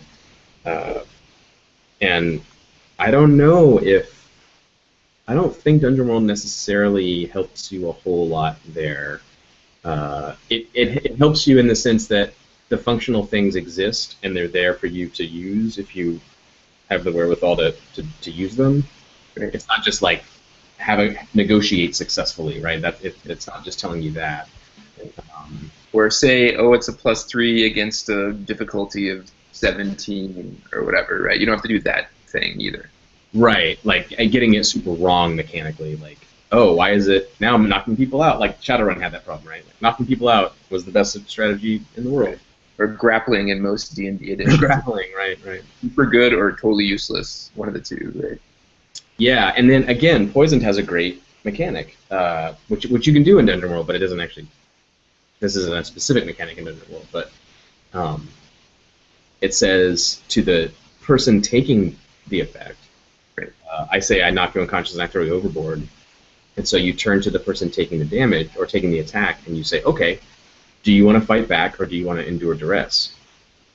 And that's such a functional mechanism because they look at their character sheet and they know which one of those they're better at, and fighting back has other consequences, but the person attacking doesn't get to force that choice. They force it by making the attack. But then it's up to the defender. The defender can look down and go, well, I used my best thing on my sheet right now. And the attacker just has to deal with that because that's how poison works. Like, it's about how violence doesn't solve problems. But in Dungeon World, like that's essentially what Defy Danger versus Hack and Slash is, right? You say someone tries to knock you out, and you go, is it a fight? If it's a fight, it's a fight. It's a fight, and there's no knocking somebody out in a fight. Like, I mean, there is in real life, but in Dungeon World, it's a fight. So use the fight mechanics. But if you're walk up and cosh someone over the head with a sap, like, right, that's not a fight. It's Defy Danger. I don't know. Defy Danger is something else. So you like have to navigate. Like, it's almost like this like mini game of how well can we parse the fictional triggers. Yeah. And eventually, you run into the same mechanical position that you actually have in like World of Dungeons or whatever. You're just like, all right, well, is that really Defy Danger or no? I don't think it really is because we'd have to pre-negotiate. You know what? We're making a custom move. Mm-hmm. And that's just exactly where you land a lot of the time. Where you're like, nothing really fits. Let's just make a custom move. Yeah, and that's kind of where I was because it was interesting because he wasn't just trying to knock out like somebody else. There's another PC. You're just like, oh great, somebody interferes. It's Defy Danger with strength. Done business, right? Yeah. But he was trying to knock out the weird dragony thing that the Sorcerer King had become, and so you were like, okay, I could just say it's Defy Danger with strength, but then it doesn't really take into the account that it's not just a normal person. So but in another game, you would like put a penalty on it or something, right? There's no way to do that in Dungeon World. You'd be like, well, he can auto interfere because he's a monster. I mean, there's lots of things you could say, but there's not an easy thing to reach for that's really intuitive that says that's how you deal with it, right? And it also doesn't matter that it's realistic, so you could just be like, if I don't do a string, call it a day and like move on with your lives, right? So, there wasn't really a lot of wrong answers there, but eventually we were just like, okay, just hack and slash that thing. We'll see how much damage you do. If it seems like it's enough to knock him unconscious, then boom, we'll do that, so it stunned him instead, and he fell out a window. So it was a long story, but anyway, it was fine. We figured it out, but it was one of those things where you like you said, you wish you would have time to write a custom move, and if somebody started knocking people out all the time, then that's what I would do, right? So you're totally right, Stras. That is a custom move territory. My own experience running a lot of games with hit points is to really be try to be super explicit about them and say what they mean, like they're not health necessarily, and because if they're how much blood you have in your body, like you get into those weird cases where knocking someone out circumvents a mechanic that, like, this number tells me whether or not you can kill me. So knocking me out, like, without taking any hit points away, I don't think so. Like, I think you have electrocution and drowning and like all the other ways that you can do damage, and if it's blood in your body, it just seems surreal after a while, right? So. Getting to short circuit that has got to be special. It's got to be. There's the case where the guy is like pushing the sword through your chest. Okay, yes, that's not roll your sword damage. We all understand that. And the wrestler has you pinned down and smashes you in the face with his brass knuckles. Like, okay, yes, he can knock you out. But yeah, during the fight, like, I'm gonna punch him and knock him unconscious. Like, really? you were gonna cleave him with a short sword and do D8 damage, and now you're gonna just roll to finish the fight with your fist? I don't think so. But it gets back to like defining what hit points are and all that stuff. Right. And also like what genre the game is, right? Can you knock out the dragon? Like, is that fantasy you're playing? Exactly. Probably not. So that's I guess we're ostensibly talking about Blades in the Dark. There's a mechanic for this. Yeah. So this is one of my pet peeves. You have hit points, basically. You have stress. 8 stress. Everyone has the same number of stress boxes, which I think is 8. We'll see if that survives. And when something happens to you, we figure out how bad the effect is. If you're getting your leg cut off, or someone's pushing you down the stairs, or they don't trust you, or whatever it is, the level of effect of that thing, how massive it is. They don't even talk to me. I'm not listening to you. Go away. I don't trust you. Versus, really? That sounds weird to me. A very minor effect tells you how much stress it costs to sort of reduce or avoid that outcome. I don't want my leg cut off, so that's 4 stress. Or I don't want them to mistrust me, so that's 2 stress, or whatever the effect is. And you get to decide, as a player, you spend your stress. You don't take the damage that the enemy has rolled. You spend stress to reduce or eliminate these effects. So, and you have a limited pool between sort of refreshes. So I'm trying to create this example where the guy can be like, he grabs you in the plum and elbows you and knees you in the gut and smashes your head against the railing, Muay Thai style, and knocks you unconscious. And now I roll my effect and I roll shitty. And I'm like, okay, that costs you 1 stress to wriggle out of, and you're like, fuck, I'm spending 1 stress for that. Like, nope, he does not smash my face into the railing. I get out of that stuff. Or I roll the worst. He's super good at this, and he just smashes you real good, and it costs most of your stress to avoid that. And you can be like, well, okay, I could be knocked out by this dude because I want to save my stress for not getting killed later when someone decides to execute me or something. So yeah, he smashes my face and he knocks me out. But it's a little bit of that poisoned dynamic where the threat comes from the attacker and then the defender decides kind of how their level of decision making is constrained by how much stress they have left. Right? When you're fresh, you have full control over what happens to your character, and as your stress diminishes, you lose that control over time until you're. Did you ever play Stalker? I noticed that it was some of your inspirations list, and I'm talking about the RPG, not the video games or whatever. The RPG, yeah. Yeah, the RPG does a very similar thing where you have this like pool of stuff that you're good at, and then whenever you encounter a problem that your skill could like technically overcome, and the GM's like, no, the zone does something terrible to you. You're like, I spend a point and no, and so. Well, and you can even spend it to like auto succeed at a test essentially. Right. These are like pools of auto successes in addition to being your skill level. Yeah, definitely. Stalker is a huge influence for me. It was really interesting how you wove that in because, so no shade on the game. I'm not gonna diss it in any fashion, but some of my groups are not so keen on that because there's like, I don't know, they kind of want to have a little bit more meat to the mechanics rather than just GM adjudication, right?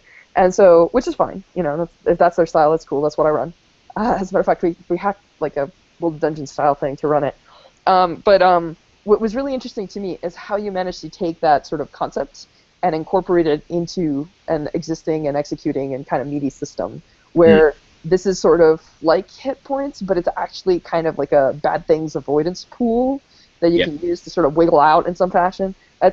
It's really kind of fascinating. There's a lot of interesting components that I've both seen and not seen in the fashion that they're included. So I'm actually really excited to give this a crack, particularly once it's, you know, bladesed up. It's building on a lot of stuff for sure. One thing I really love about it is it's surprising how players what their priorities are.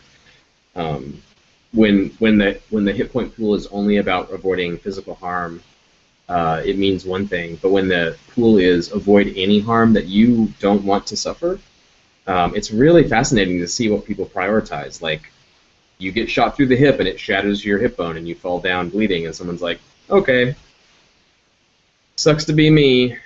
But I say, yeah, you just get a weird vibe from her that she didn't really believe that. And they're like, nope. I'll pay any stress for that not to be true. And it's really interesting to see that expression. Like, sometimes it's expressing the character, but most often it's the player's like own personal, just where their line is. Like, I do not want this to happen right now, and I'm gonna pay for it. And it's surprising. It's not always what you would expect. It's fun to watch that happen. Can I also say how much I love that you actually split XP?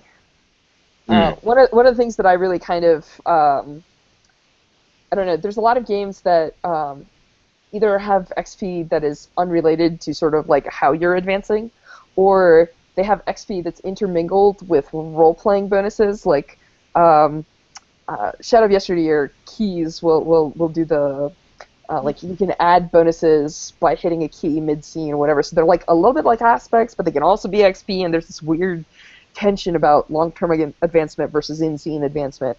And what was really cool is that you actually have two completely separate XP tracks. There's the like two things that are totally in character, which make you better as a character, and then there's the do things which you have skills for, which make you better at the skills. And it's kind of it's actually really cool because like all the tension is gone, and now the way that you act influences sort of how you advance, and it's kind of interesting. Yeah, I'm glad you're digging that. I have to say that is 100% a result of playing Pendragon last year. It does that in like so well, the way characters advance and change and their passions and the bleed between the like kind of old school Chaosium, like use it to advance it, versus the Shadow of Yesterday kind of key, like play your knight according to their passions thing. It was so good, so strong. Well, it's a Burning Wheel thing too, right? Totally, yes, absolutely, Burning Wheel for sure.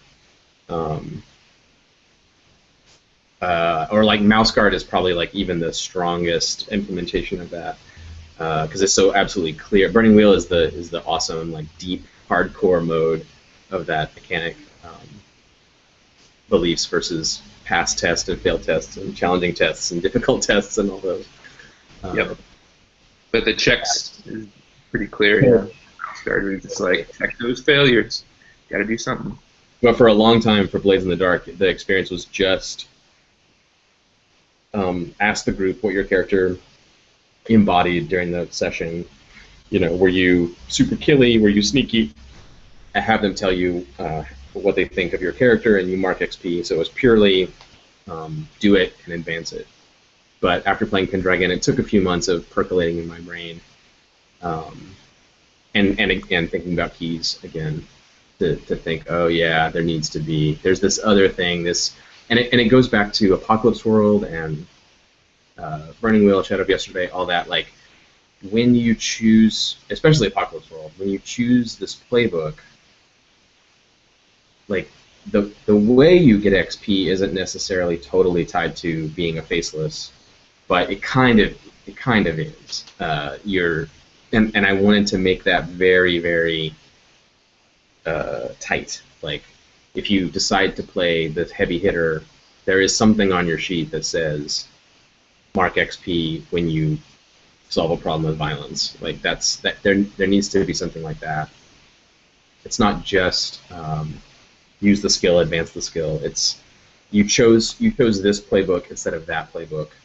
So show us the playbook. You know, bring it to life, and you get rewarded for that. And then separate from that is the character sort of what they're good at is different. You can play someone who gets rewarded for violence who's terrible at violence. And disconnecting those two things has been really fun.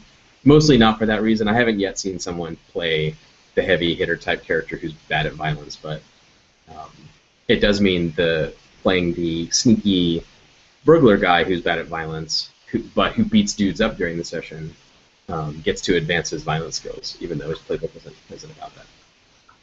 So that's been cool to watch.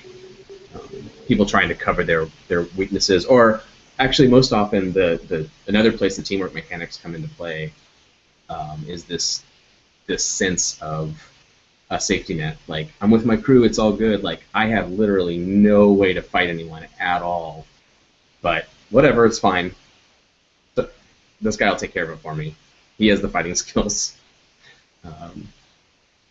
That's been fun to watch because it comes up every so often, and because we kind of forget where people's weaknesses are, don't really pay a lot of attention, and then all of a sudden the super sneaky guy, we're like, okay, yeah, you're fighting this guy. Roll your. I have no dice for that. And everyone goes, wait, what? None? Nope, I never put anything in that. I know. I didn't think I'd need it. But that's where the kind of bonus dice stuff comes in. Try to create a little bit of a structure where you can cover when you are actually not skilled at all. There's a place to have a devil's bargain with the GM and make some bad decisions and stress out your character and spend resources, etc. It's a little bit like having a pool in Lady Blackbird, except the pool is just a bunch of things you don't really want, yes, in exchange for dice. That's been a really fun mechanic, actually, because the GM doesn't necessarily give the devil's bargain die. Anybody can do it.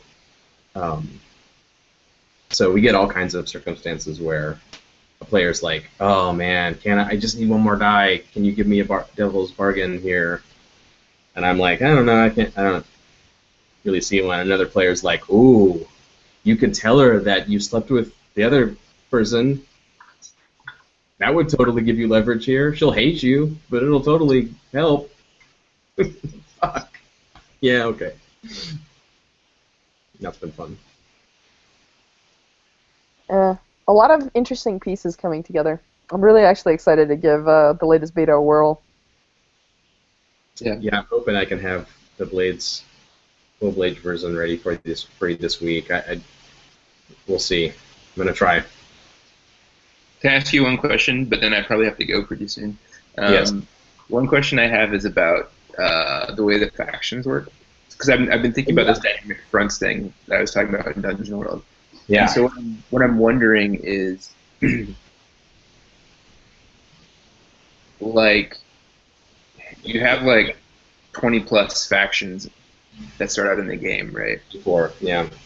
And like, part of me is wondering, like, do all of them always exist and they're always doing stuff? Or is it more like I was talking about the dynamic stuff where they kind of come into the game as the players interact with them, right? And so you're not always making moves for all of them. You're like making them move to this subset of them that's like relevant to the fiction right now. And then the other ones are sort of a reserve that you sort of bring in as they become relevant. Somebody's like, oh, how do people smuggle stuff off this island? And you're like, oh, well, these guys do it or whatever. Yeah. Right. Yeah, you do a little process at the beginning. Each player gets to pick a positive status with a faction and a negative status with a faction. Right. And there's like a few rounds of that. So at the end of it, you could have potentially marked a bunch of different ones. Like I think you could have like, I don't even know what the maximum is. It would be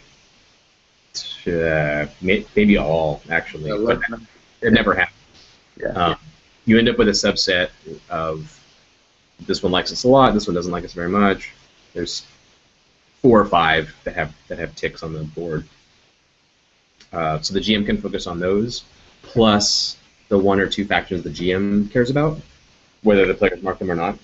And then every time the players have downtime, it's a cue for you. You make a tick on your GM notebook that a downtime phase occurred. In between sessions, if you want, you can spend those downtime phases on, or even during the session if you have time, on the factions doing things, attacking each other or advancing projects or advancing their countdown clocks that they come with or whatever. But because you're keeping track of all the downtime phases later in the future, when the Church of the Ecstasy of the Flesh appears, that you invented, Jonathan, and they've never been in the game before. The GM looks down and goes, oh, 26 downtime phases, okay, yeah, I'll just like roll forward a bunch of their stuff and put their agents in places they should be, and they've been doing a bunch of stuff up to now that I wasn't keeping track of it, but that's okay. It's still part of the game. And sometimes you might have heard about some of it, right? Yeah. Like you didn't know who somebody was doing a thing, you weren't sure who, or like you knew that there was a cult doing some stuff, and later it turns out it's these guys, right? So you might know some of those moves already, right? Totally. But the important thing is you don't have to, during the downtime phase, you don't have to religiously go through and like tick off every faction and track all of their NPCs and make sure you know what everyone's doing, and you can just ignore 90% of the factions until they come into play, and then kind of like rapidly swing them into the game in a way that makes sense. Yeah, I'm trying to figure out how to back import a lot of this into Planar Codex, obviously. Oh yeah, that would be good. I had a faction war mechanic that I wasn't super excited with, but it had some cool ideas. The original idea was for each faction to be ranked from -2 to +3. That was the level of their faction, and then every session they would make one move, and so you'd roll their level against other factions, and they could also roll their move to try to move up in rank. Yeah, and well, I suspect that the faction system in Blades in the Dark is exactly the relationship between Agon and your Greek Heroes game. Right. That we talked about, and then years later I'm like, oh yeah, I'll make something like that, and like all these things percolated out. I know we had conversations about. The cool thing about that is then I don't have to actually do it myself, so you should just keep doing that if you want, because my version wasn't really working. But the way that you've done it is really cool. Both the fact that they all start out with things that they're doing, right? That they're not just, you don't have to come up with that stuff. Yeah, they all have little kickers, little like. This is what they're actually doing right now. Right, and you like could make your own factions. Like part of me originally was like, so is it bad that like all the setting is just basically pre-established, right? Like you don't have to do any work and stuff. And then I was like, like I was reading through them and I was like, you know, most of them are like so good that like I didn't want to like make my own. You know what I mean? Like I think you've done a really good job of being like, like if there's yeah, I could throw in a crazy flesh cult if I wanted to, right? And that's totally fine. But you've done so much work that it just seems silly to like be like, well, I just want to make up my own factions. Why is John Harper stepping on my toes here, right? So, and I like that aspect of it, right? And I also like that it's, like you said, that it's this dynamic thing that's based on a fiction that you don't have to just like play 20 factions all the time that may not even matter to the game, right? So yeah, all that's really interesting. It's actually really cool to me as well because it's actually how I was running Blades. So you just sort of like handed me on a platter everything I needed to just like immediately go to town. And like I even had like the little clocks and what they were doing, and then I would just give each of them like a d6 roll at the beginning to see if their fortune went up or down or whatever. And then when the clock emptied, they would lose, and when the clock filled, they would win. And then I would advance them to whatever next objective they had. And so seeing that actually mechanized is just like, oh, well, now I don't have to make anything up. It's all here. Let's just do it. And the cool thing is it's able to handle actions against other factions, which is the other part that's like important, right? Because you want to have like if your guys convince some faction that another faction hates them, even if it's not true, you want that to have consequences, right? You want like the mercenaries to be like, well, we hate the flesh cults, we're gonna go do whatever, and then have their action influence how the flesh cult's plans are going or whatever, right? And that's the part that's really smart. Is not only does it integrate the players into this faction thing, but they can work independently against each other too. So yeah. That's been working really well. Something that I haven't seen him play yet because I just came up with it in the last doc is the clocks.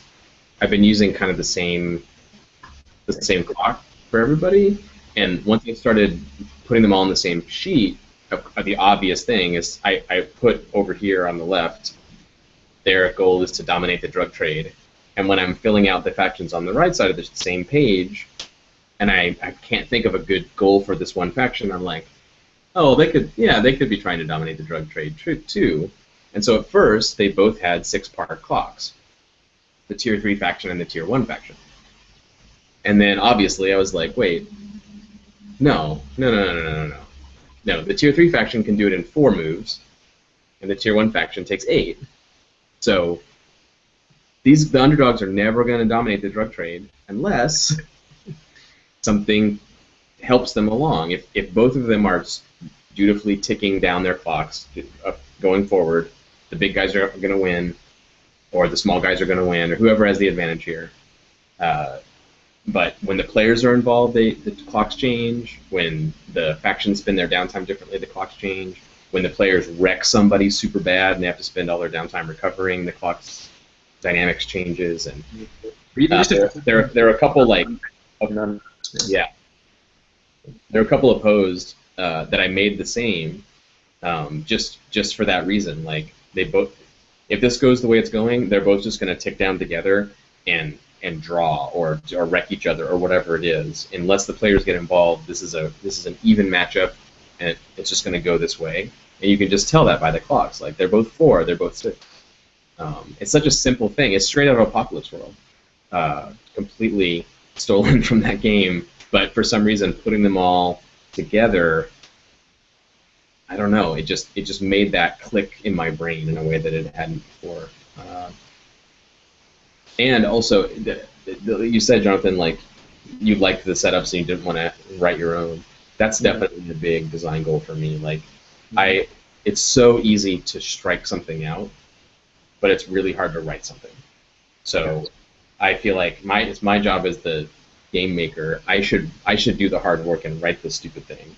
And if you don't like it, it's super easy to cross it out and be like, nope, I know what this fact is really up to. But if I leave it blank, then I just hope that you make something cool.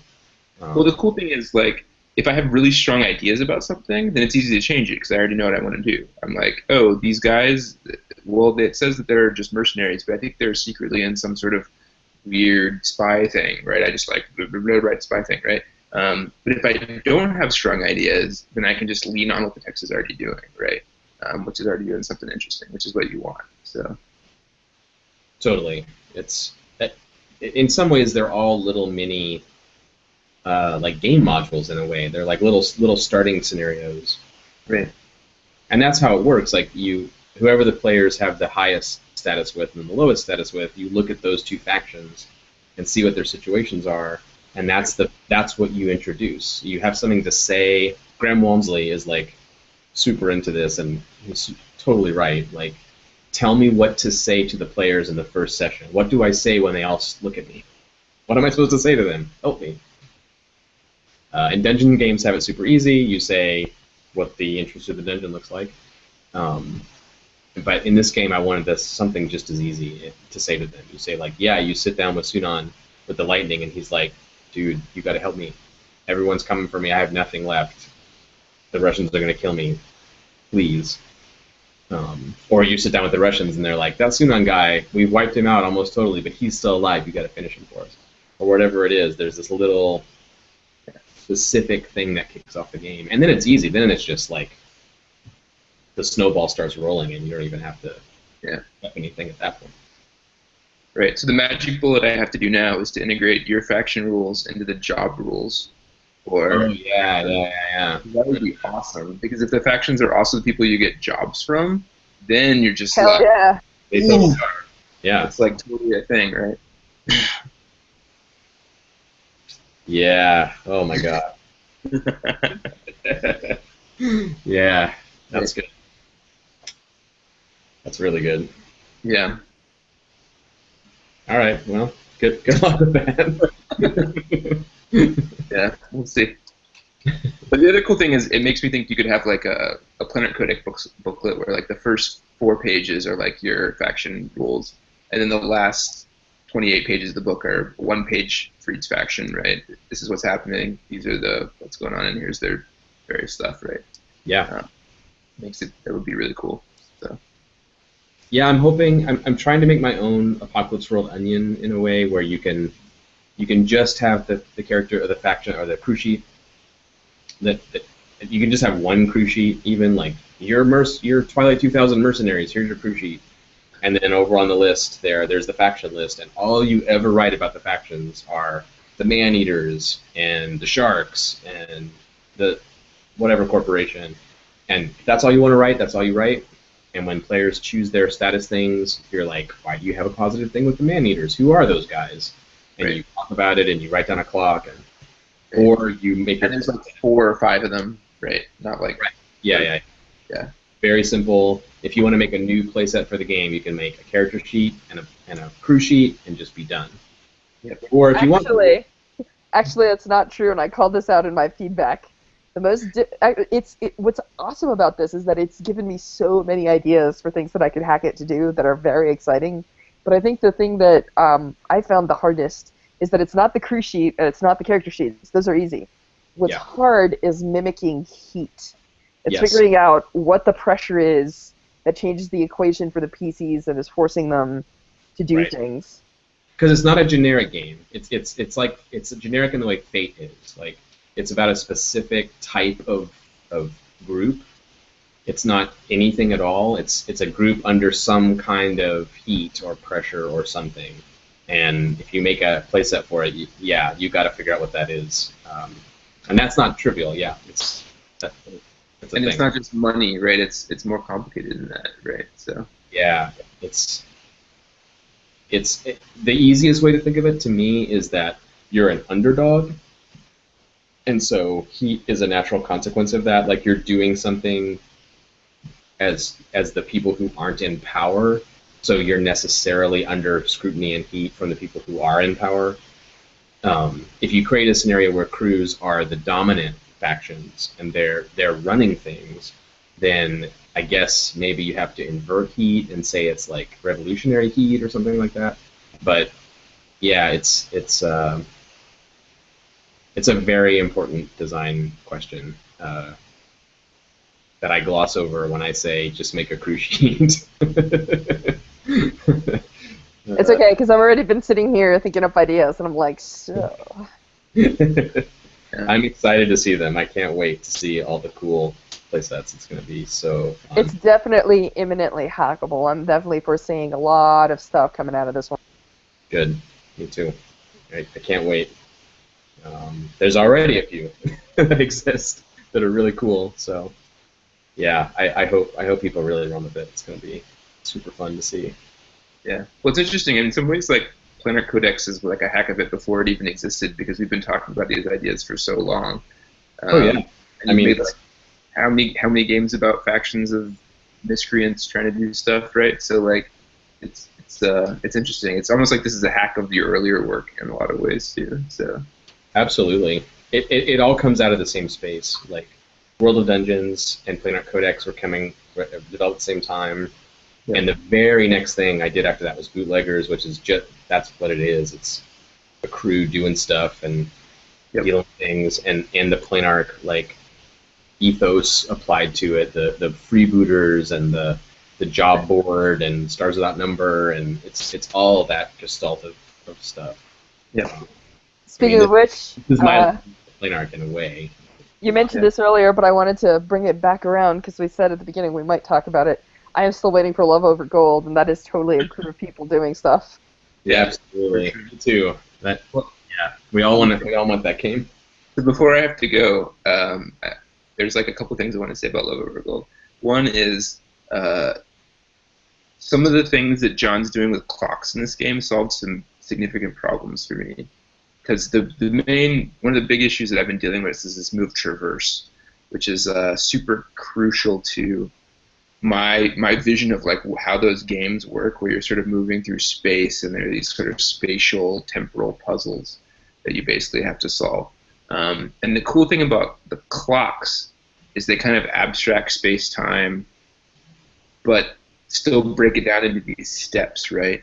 And doesn't do it quite to the level of something like Project Dark, where you like have to like draw out the different rooms and stuff. You can be like, oh well, it's going to take you 4 to get from here to there.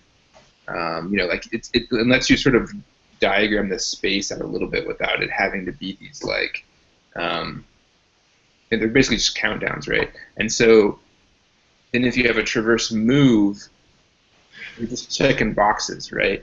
And that part's really cool. You can do a lot of cool stuff with that, right? And you might have moves that allow you to change the amount of segments that certain things do. Like if you're playing somebody who's like the driver, you can get people places faster and so on. Right. Or if you could have assess moves that let you like tweak the number of countdowns for sure, right? I'm gonna go this way instead of that way, and that's a shorter route. But you can also just be like, I can just move really fast. I'm gonna use my super traverse move. I can just leap from here to there and then climb up this thing and whatever, right? But it gives me a way to sort of break down space-time in a way that I think is going to be useful to think about. It's not a perfect solution yet, but it gets me a lot closer than I was before. I'm very excited. You know that I've been harping on this game, and you're like, well, I have this huge list of projects. I'm like, don't forget Love Over Gold. Yeah. I mean, who doesn't want the Uncharted RPG, really? I mean, come on. It's so good. It's also, like, the way that you have the triangles pointed and, like, the whole combination of, like, relationships and how that supersedes the actual, like, quest for the items. I love it. I love it. Well, we'll see. I have a lot of ideas about it now. I mean, one of the good things about not having worked on something in a while is you come back to it, and all of a sudden, a lot of things are clearer. So, and hopefully those are clear and then end up actually working. Sometimes it's just, like, new stuff. But. Man, that's exciting. You mentioned in an email, like, oh yeah, this gives me some ideas, and I like how you're using clocks for spatial/temporal stuff, and that just went right by me. I was like, yeah, okay. And now that you've just said it, I'm like freaking out. Like that's so good. Like the playbooks just jump into my mind immediately. Like just what Stras just said. Like when you make a traverse clock, it's 2 segments shorter. Like that's a playbook power. Like you just, oh my god. Oh, it's so good. So about blades and getting into places. Yeah. Yeah. I mean, it's super good for heisty kind of stuff for sure. And the problem that I had with the game is that basically, and this is a sort of Project Dark thing too, right? If you have to have these like set piece physical puzzle challenges, right, which are such a pain in the ass to generate. But if you can just like make some assess rolls, and that diagrams the terrain for you. And everybody's operating within that terrain, right? Even if you're bad at traversing. Like if you're the sniper dude, you're working in the same number of space-time. Like the other person is like, I'm 6 away, I have to close this gap. And the sniper's like, well, I have to take out these 3 dudes before you get there, otherwise you're facing 3 dudes, right? Right. And so it just makes that it plots the whole thing in a sort of 4E kind of board for you, but you're just dots in space with like dotted lines in between you, right? Which is the best way to do it, right? The important point to important point. Right. Oh my god. So this is what this feels like to me right now. Long ago we had a conversation and you were like, you know what would be cool? A piano. And I was like, yeah, a piano. That's a good idea. And then I went and I made one. And I came back and I was like, look, I made a piano. And you sat down and you played a song on it. And I was like, that's what that does? Oh, yeah, that is pretty cool. Oh my god. Yeah, alright, well, I have a bunch of new moves for right now. Well, if you keep writing the moves for me, then I don't have to do anything. Just sit here, and then like 2 years from now, I'll be like, oh yeah, you can kind of play Blades in Dark or Silver Gold. You just like plug these characters in, and it's basically. I mean, I want you to make Liverpool Gold, but also if it's a playset for Blades in the Dark, that would be fine with that. Yeah. That would not hurt. I would. Okay, it means I can focus on like the complex tables for generating crazy historical things that you're looking for, or whatever it is that I'm. Right. Yeah. Like my favorite thing about Liverpool Gold, the fucking dossier, like it's so good. So there's a billion things I love about it, but the one mechanic that just kind of blew my mind, and I don't know that I've seen anywhere else, is where you do a thing and you're like, hey, I'm totally good at this, and then the next scene is going to look like this, and you go. And it was actually kind of fascinating, because I think the lists were the same on the sheets the last time I got like an update, but conceptually, that kind of blew my mind, because you're like, oh, well, clearly the next scene is researching in a library. Oh, well, clearly the next scene is some sort of wild card chase as you're trying to get away with the book.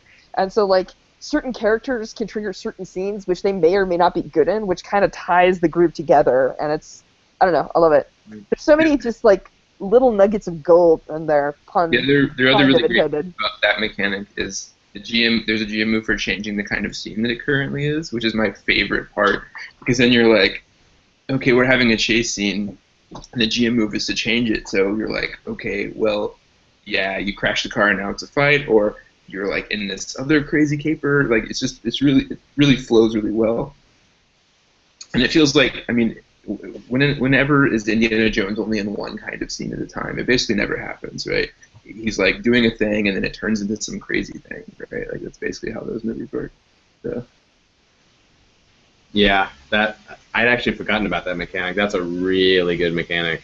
Man, every action adventure game should have that mechanic.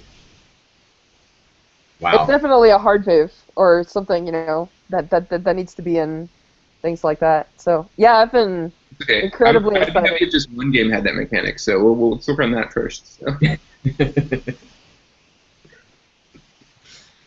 Oh, man. Well... Yeah. Anyway, but thanks for solving space-time for me. That was the real problem. So. Jeez, yeah. I mean, we had so many conversations about Traverse, and I could not crack that puzzle.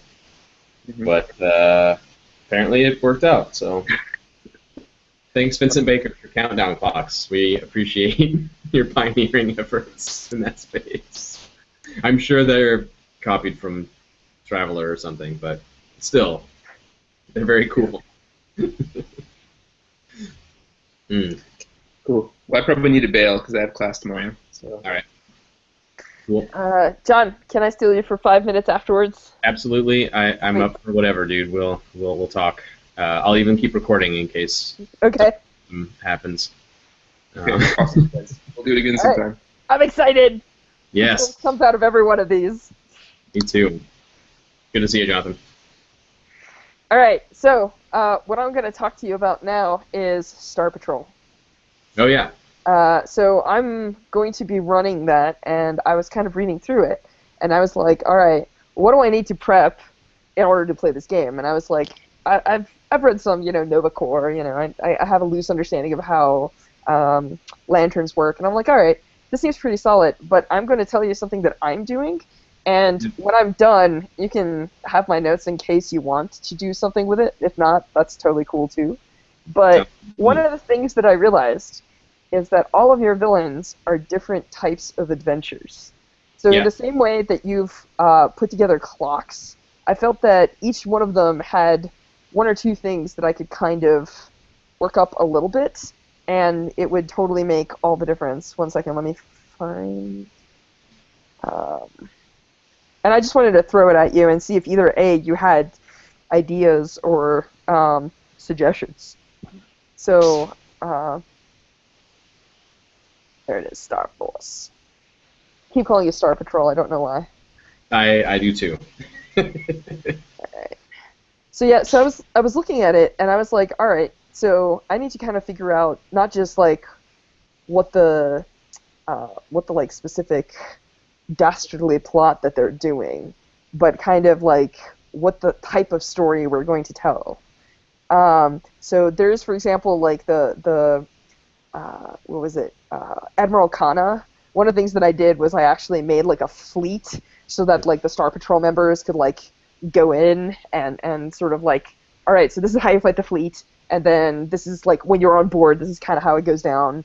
And so what I did was I made like a little, I just made like a couple of little, they're squares with like little designs on them for ship corridors and doors and shit. And so like I'm just gonna lay them out because they're gonna be dealt randomly, and they connect to each other. So they're like crawl kind of thing. Yeah, they're isomorphic. So like cool. I might have used the wrong word. It's not important. The point is that they're like dungeons that you can deal out cards and put them together. Except I made one for a spaceship. And so like if you make like 2 or 3 sheets and cut them out, you can just like make spaceship corridors and sort of like have them go through and like jump in and do their thing. Yeah, cool. And so like I know that like so there's a couple of other things I did like that. There's the one that like possesses people. So I made like a I don't know, I put together like just like a little thing for it that's a lot like The Thing. Oh yeah, nice. Right? So like they know that this thing is somewhere around here, but which one of them has it, and they know that they don't have it, but they're not sure partway through, and so on. And so like I made a little like scenario with little clocks that are basically like it has to jump bodies this soon, and things like that. Mm-hmm. And then yeah, just like it feels like Zorgon the Conqueror is just like a knockout drag out fight where he like eventually just like zooms away and stuff like that. And I forget what I did for like the assassin one. That one's like a lot of cat and mouse kind of stuff. So yeah, you need a target presumably that they're trying to kill. Yeah, and so like that one is more of a like who done it, where they are, and that kind of thing. So I don't know. I've been that one. I think is like the last one on my list, just because I couldn't figure out if I needed to do anything extra. I was like, yeah, it'll just be like a party for some diplomats and stuff. So yeah, I'm actually kind of geeked, and I don't know if you ever planned on making like anything additional for it, because it feels like I do now. Oh, okay. Because it feels like each one of these is like a very set thing, and so like you can look at their stats and be like, oh, this is clearly what this is, and then it's like, well, if I have Armada rules, then clearly I can make another villain that has an Armada, and we can go with that. It's like, oh, well, if we're going to do like, sort of like a defensive mission, this is kind of the shape of it. And so I realized that it was basically just like the villain plus like the other 2/3 of a page, or in the case of the ship, it's like, well, here's some shipboard schematics, just print them out and hit print a couple times, and then just use a chopper. So, yeah. Anyway. Awesome, dude. I am totally up for that. It like, if you want to add it in as to like the game itself, I'm up for that kind of thing. If you want to send it to me, I can do a layout and you can put it on drive-thru and sell it if you want, or whatever you want to do with it. Okay. Yeah, I was just gonna give it to patrons, and yeah, cool. you know me, so like everything is handmade and old school.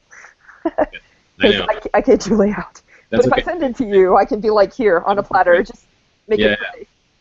That sounds totally badass. I am down for that, 100%. Did you ever play the old AVP card game?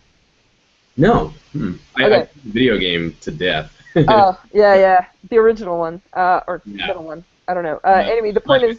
But whatever. there was like one that was really, really, really old. It was like from like the 80s, and then there was the one that was like the first-person shooter, and they made two of them. They were really good, and then they made recent ones that were terrible. The recent ones are awful, but the middle ground first-person shooters were amazing. Yeah, I agree. I played a whole ton of that, but I have so many stories. Yeah, there was a card game right around the time that like so Magic came out, and then Magic became a thing, and then there was this like burst of CCGs like Rage and like the Vampire one, and there was an AVP one that was really hard to find. And what was really interesting about it is that it was asymmetrical. So you could play as Marines, Predators, or Aliens, and your goals were 100% different depending on what you were. Cool. And the core of the game had a ship, and you would be laying out the ship as you went. And the aliens would be trying to spread their hive, and as they killed people, they would pull them back, and they would be trying to make eggs. And eventually, like, get a queen out and defend her, and eventually they would run the place and they're done. And then the Predator was trying to score honor by killing things. And what was really interesting about it is that you would take 6 pennies to indicate their cloak, and then you would mark one of them, and you would set them down in possible locations you could move to. Shoot at pennies, and then flip it over to see if you're actually there. That's really cool. Right? So, like, there's a lot of little pieces in that game that I thought were really kind of genius. And then, you know, it folded, like most CCGs from that era. And so, but like the core concepts of that always stayed with me because I thought that they were kind of brilliant game design wise, and I was always sad that nobody else knew about it. So there's a lot of So there's going to be probably like little cards and shit, and I'll show them to you. I do this for your games a lot. Like I don't know why. There's something about your games that requires kind of like a visual positioning aid. And like for example, I make little boxcars for trains when I do ghost lines, and so that's a thing I do. So. Yeah, I'll do this up and then I'll throw it at you and you can do with it whatever you want. And yeah, for me it's all about just like give it to patrons, share it. Like I'm not looking for the drive-through thing. So cool. I am totally down for that. And you know I've said this to you before. Like you're a person that is like it really gets it. You know, like we're just on the same wavelength almost all the time. And the GMing section to Razors proved that. I was like, oh, this is totally how I run it. You just wrote it out and made it easy. Yeah.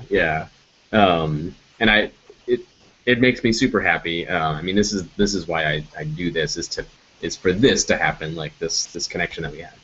But it's also the creative input. Like one of the reasons why I want things to be slightly unfinished in a certain sense is for that reason. Like there's a space for people to make stuff, and there's a thing that I say my favorite type of art is concept art, and the reason for that is that art is partially about the creative process for a lot of people and things like that, but there is 2 elements to it, right? There's like the thing you make and then how it is perceived and interpreted and perceived, like processed. And so one of the things that I like about concept art is that it includes the viewer more so than any other form of art. Because you have just enough of a shape that they know what they're looking at, but they have to finish it in their mind to understand what you were looking at as a finished product.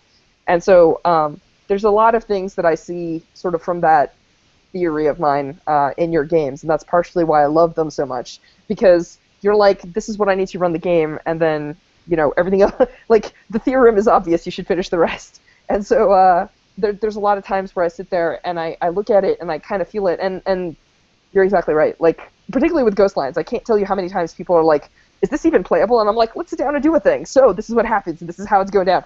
And so, like, they freak out about it, and then they run off, and, like, this happened at Origins. Like, Mark Diaz-Truman was like, hey, is Ghost Lines even playable? And I was like, we're playing it right now. And then we played it, and then he ran like a long con of it. So, like the next day, he was just like, yeah, I'm putting this on the docket, and we're doing a thing. So it's really interesting to me. And so, yeah, that's why I keep playing your games. This is why I support your Patreon. This is why I'm always geeked out when something new comes, because I'm like, oh, so many ideas. And again, I just want to state this for the record. I really appreciate that, you know, you give it to the community, and you let them sort of like use it to make even more cool stuff. And I know not everyone can do that, which is cool, but it's something I really appreciate and I like seeing. So, well, I really appreciate that. It means a lot to me. Yeah, I don't want it to be a requirement. You know, I want at least to have some level of playability in what I make. Oh yeah, But at the same time, I also want to stealth create a whole breed of new game designers and It's making happening. Like, it, how many hackbirds are there, right? Like, you check out this, like, yeah, so. because if you take those, I mean, baby steps is the wrong word because it's not easy. It's hard to do. But if you hack something, if you finish something that you think is incomplete, you fill in a hole that, it only hits you that way. You look at it and you go, why didn't he have rules for this? It's so obvious that there should be rules for this. That's the game designer impulse. And if I can like create a situation where someone can have a very low stakes encounter with game design, where they do a thing and it's really easy to be successful with it, or it's at least easier than writing a role-playing game from scratch. Then your confidence builds, you build those building blocks, and somewhere down the line you get that bug in your head where you go, you know what, I have an idea for a game. I can make something. This isn't that hard. It's only one page. How hard could it be? Yeah, that's my whole ethos, and with the free games and with the Patreon games. I mean, there's a separate space for things that are kind of bigger and crazier. No, I totally hear you. And actually, I think I called this out in my feedback. I was like, oh, wow, this went from, the Cliff Notes version to this is solid. Oh, yeah, Blades, yeah. Yeah. Because, like, I remember when the game first came out, I had to adjudicate a lot of stuff, and, like, the GM section wasn't completely there, and there's a whole bunch of other stuff that I was just like, all right, plug in Stras. And so, yeah, what's really amazing is I really feel like I could hand this to people and be like, just read it twice and you'll be fine. And so, I'm really excited to give it a spin. So, yeah. Cool, that's great. I mean, to be fair, like, I tried to make the incomplete version of Blades in the Dark. That was my goal. The original version was 2 pages, and that was the point of the game. If I could have gotten away with that, I would have. The only reason it's bigger and complete now is because it just turned out that that's how it had to be. But I think trying to do the short version, trying to do the compact, solvable, finishable hack or whatever is a really good way to go. But there are those games that just can't really be, or maybe they could, but I didn't find the easy solvable answer right out of the gate. Well, no, that's not true. I did. I was so sure I was done with the original, or like second version of Blades in the Dark. I ran it at Burning Con with Vincent and a bunch of people, and it went really well. And we went to lunch afterwards, and we had a post-mortem, and everyone was like, "Yeah, that was cool." And I was like, "Great! This is like a couple of little booklets. This is awesome. I better run it for my home group." For a year, and several settings and a couple of hacks and yeah, and then you start seeing those parts come out. It's almost like I've gotten ghost lines off the internet, and I had to run a campaign with it, and to do that I had to build a bunch of stuff to make it work. Right. So it's a similar concept. Something Jonathan and I have talked about time and time again. The sort of tricking yourself into being a game designer to build just what you need to play the game, because once you start playing it, you're going to be on the hook for make the custom move for X, figure out how hit points work. You're gonna in that process of design. Yeah, it's been good. I'm really glad. I'm glad that the multiple read through worked for you, and I hope that when I actually write the tech, like the non-summary version, it'll facilitate a single read-through, but role-playing games are hard that way, so it's pretty close. It's pretty close. Like I said, the downtime sheet is what kind of took me for a whirl, but overall, yeah, I'm in the wrong place. It's you're totally right. The way that's explained is just a mess. But it's shockingly close. Like, keep in mind, the last time I saw a version was 6 months ago, more? I don't know. So, like, the leap forward and sort of completeness is immense and impressive. And I definitely think you have something really interesting, particularly after I saw that video. I was like, whoa. Yeah, right? That was amazing. So, like, I'm really looking forward to seeing, where the chaos goes and what people do with this, because I think there's there's a lot of cool space to kind of work with it. And so, yeah, I'm excited. We'll see. Me too. I talked to Adam Koval. I was pitching him on the idea. He's running Shadowrun right now on Twitch. Yeah, I see it, but unfortunately, most of the catching it at the time it airs is really weird for me because I'm not in the same time segments. And it's archived on YouTube now, so you can actually watch it. But he has a big audience, and that crew of people are really cool. And when he was announcing he was doing Shadowrun, I was like, hey, I have a game that is better than Shadowrun. I'm the world's biggest Shadowrun fan, and I've been trying to make a good version of Shadowrun for a long time. And he's played Blades, he knows about it. So I was like, hey, dude, when you run Mirror Shades, you should run it with Blades in the Dark. And he was very smart. He was like, come on, that's ridiculous. Like, people want to play first edition Shadowrun. That's what it's all about. It's like classic gaming. It's nostalgia. That's the point of it. But I guess I'm kind of semi-announcing this. I hope Adam is okay with this if this goes on YouTube. We had a conversation, and he's going to do a playset for Swansong, the Stars Without Number series that he did, with the crew of scoundrels in their ship and sci-fi universe doing stuff, which will be so good for Blades in the Dark to have like a legitimate traveler style space crew doing mercenary jobs kind of playset. Yeah, I can totally see it. I can totally see it. Really cool. I'm really looking forward to that. He's made some notes on it, but yeah, it's a perfect fit. It'll be really cool to see how heat and cash and all that stuff gets played into the sci-fi universe. And I can't wait. It's going to be awesome.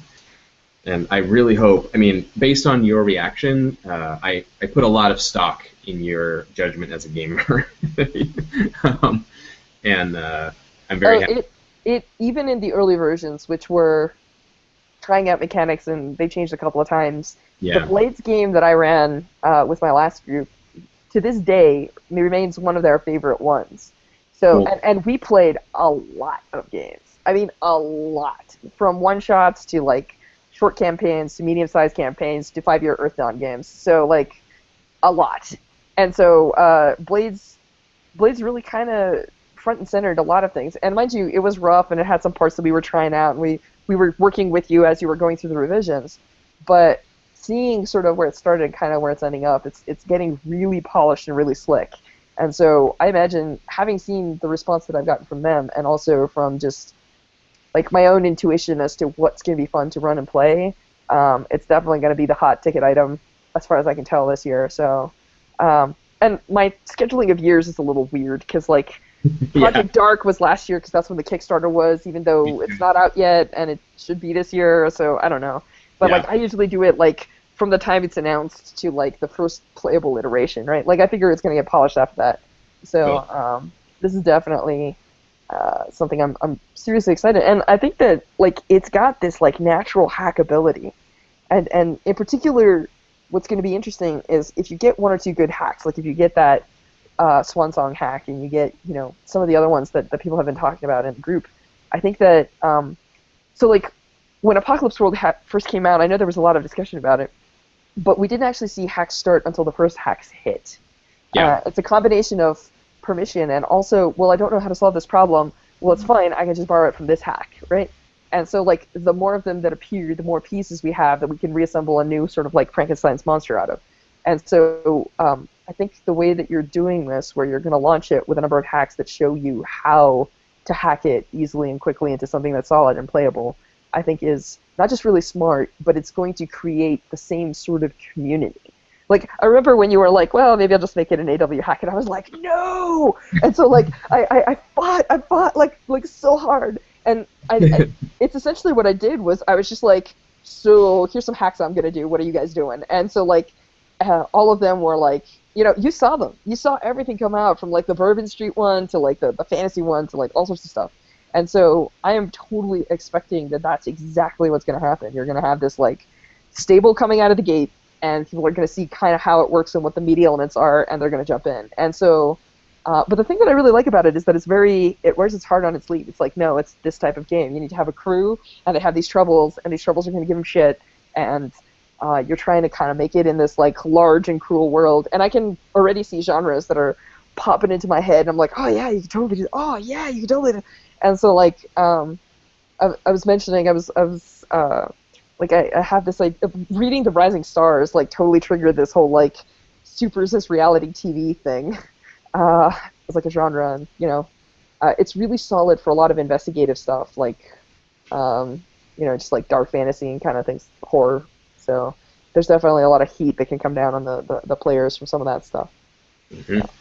Yeah, it's good. I'm excited. I want to see where it takes it and what people are on board. And apparently we're going to have some love over gold stuff. And I hope so. Yeah. Well, yeah. I was trying to be aggressive this year because I initially had a sort of fall last year kind of target for the game, and it really was not where I wanted it to be.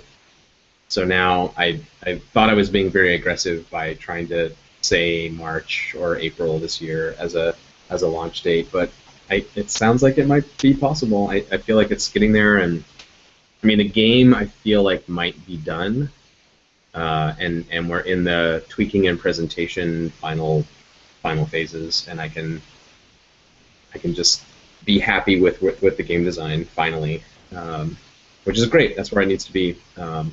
For me to do a launch. Like the whole thing written isn't necessarily where it needs to be, but the game design has to be finished for me to feel like I can launch a thing. And I think it's there. I think the game design is working. So it's exciting.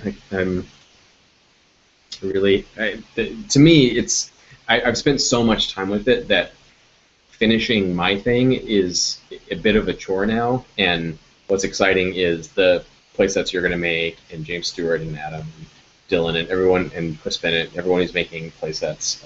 Man, I'm so excited. Cannot wait for them. It's going to be so cool.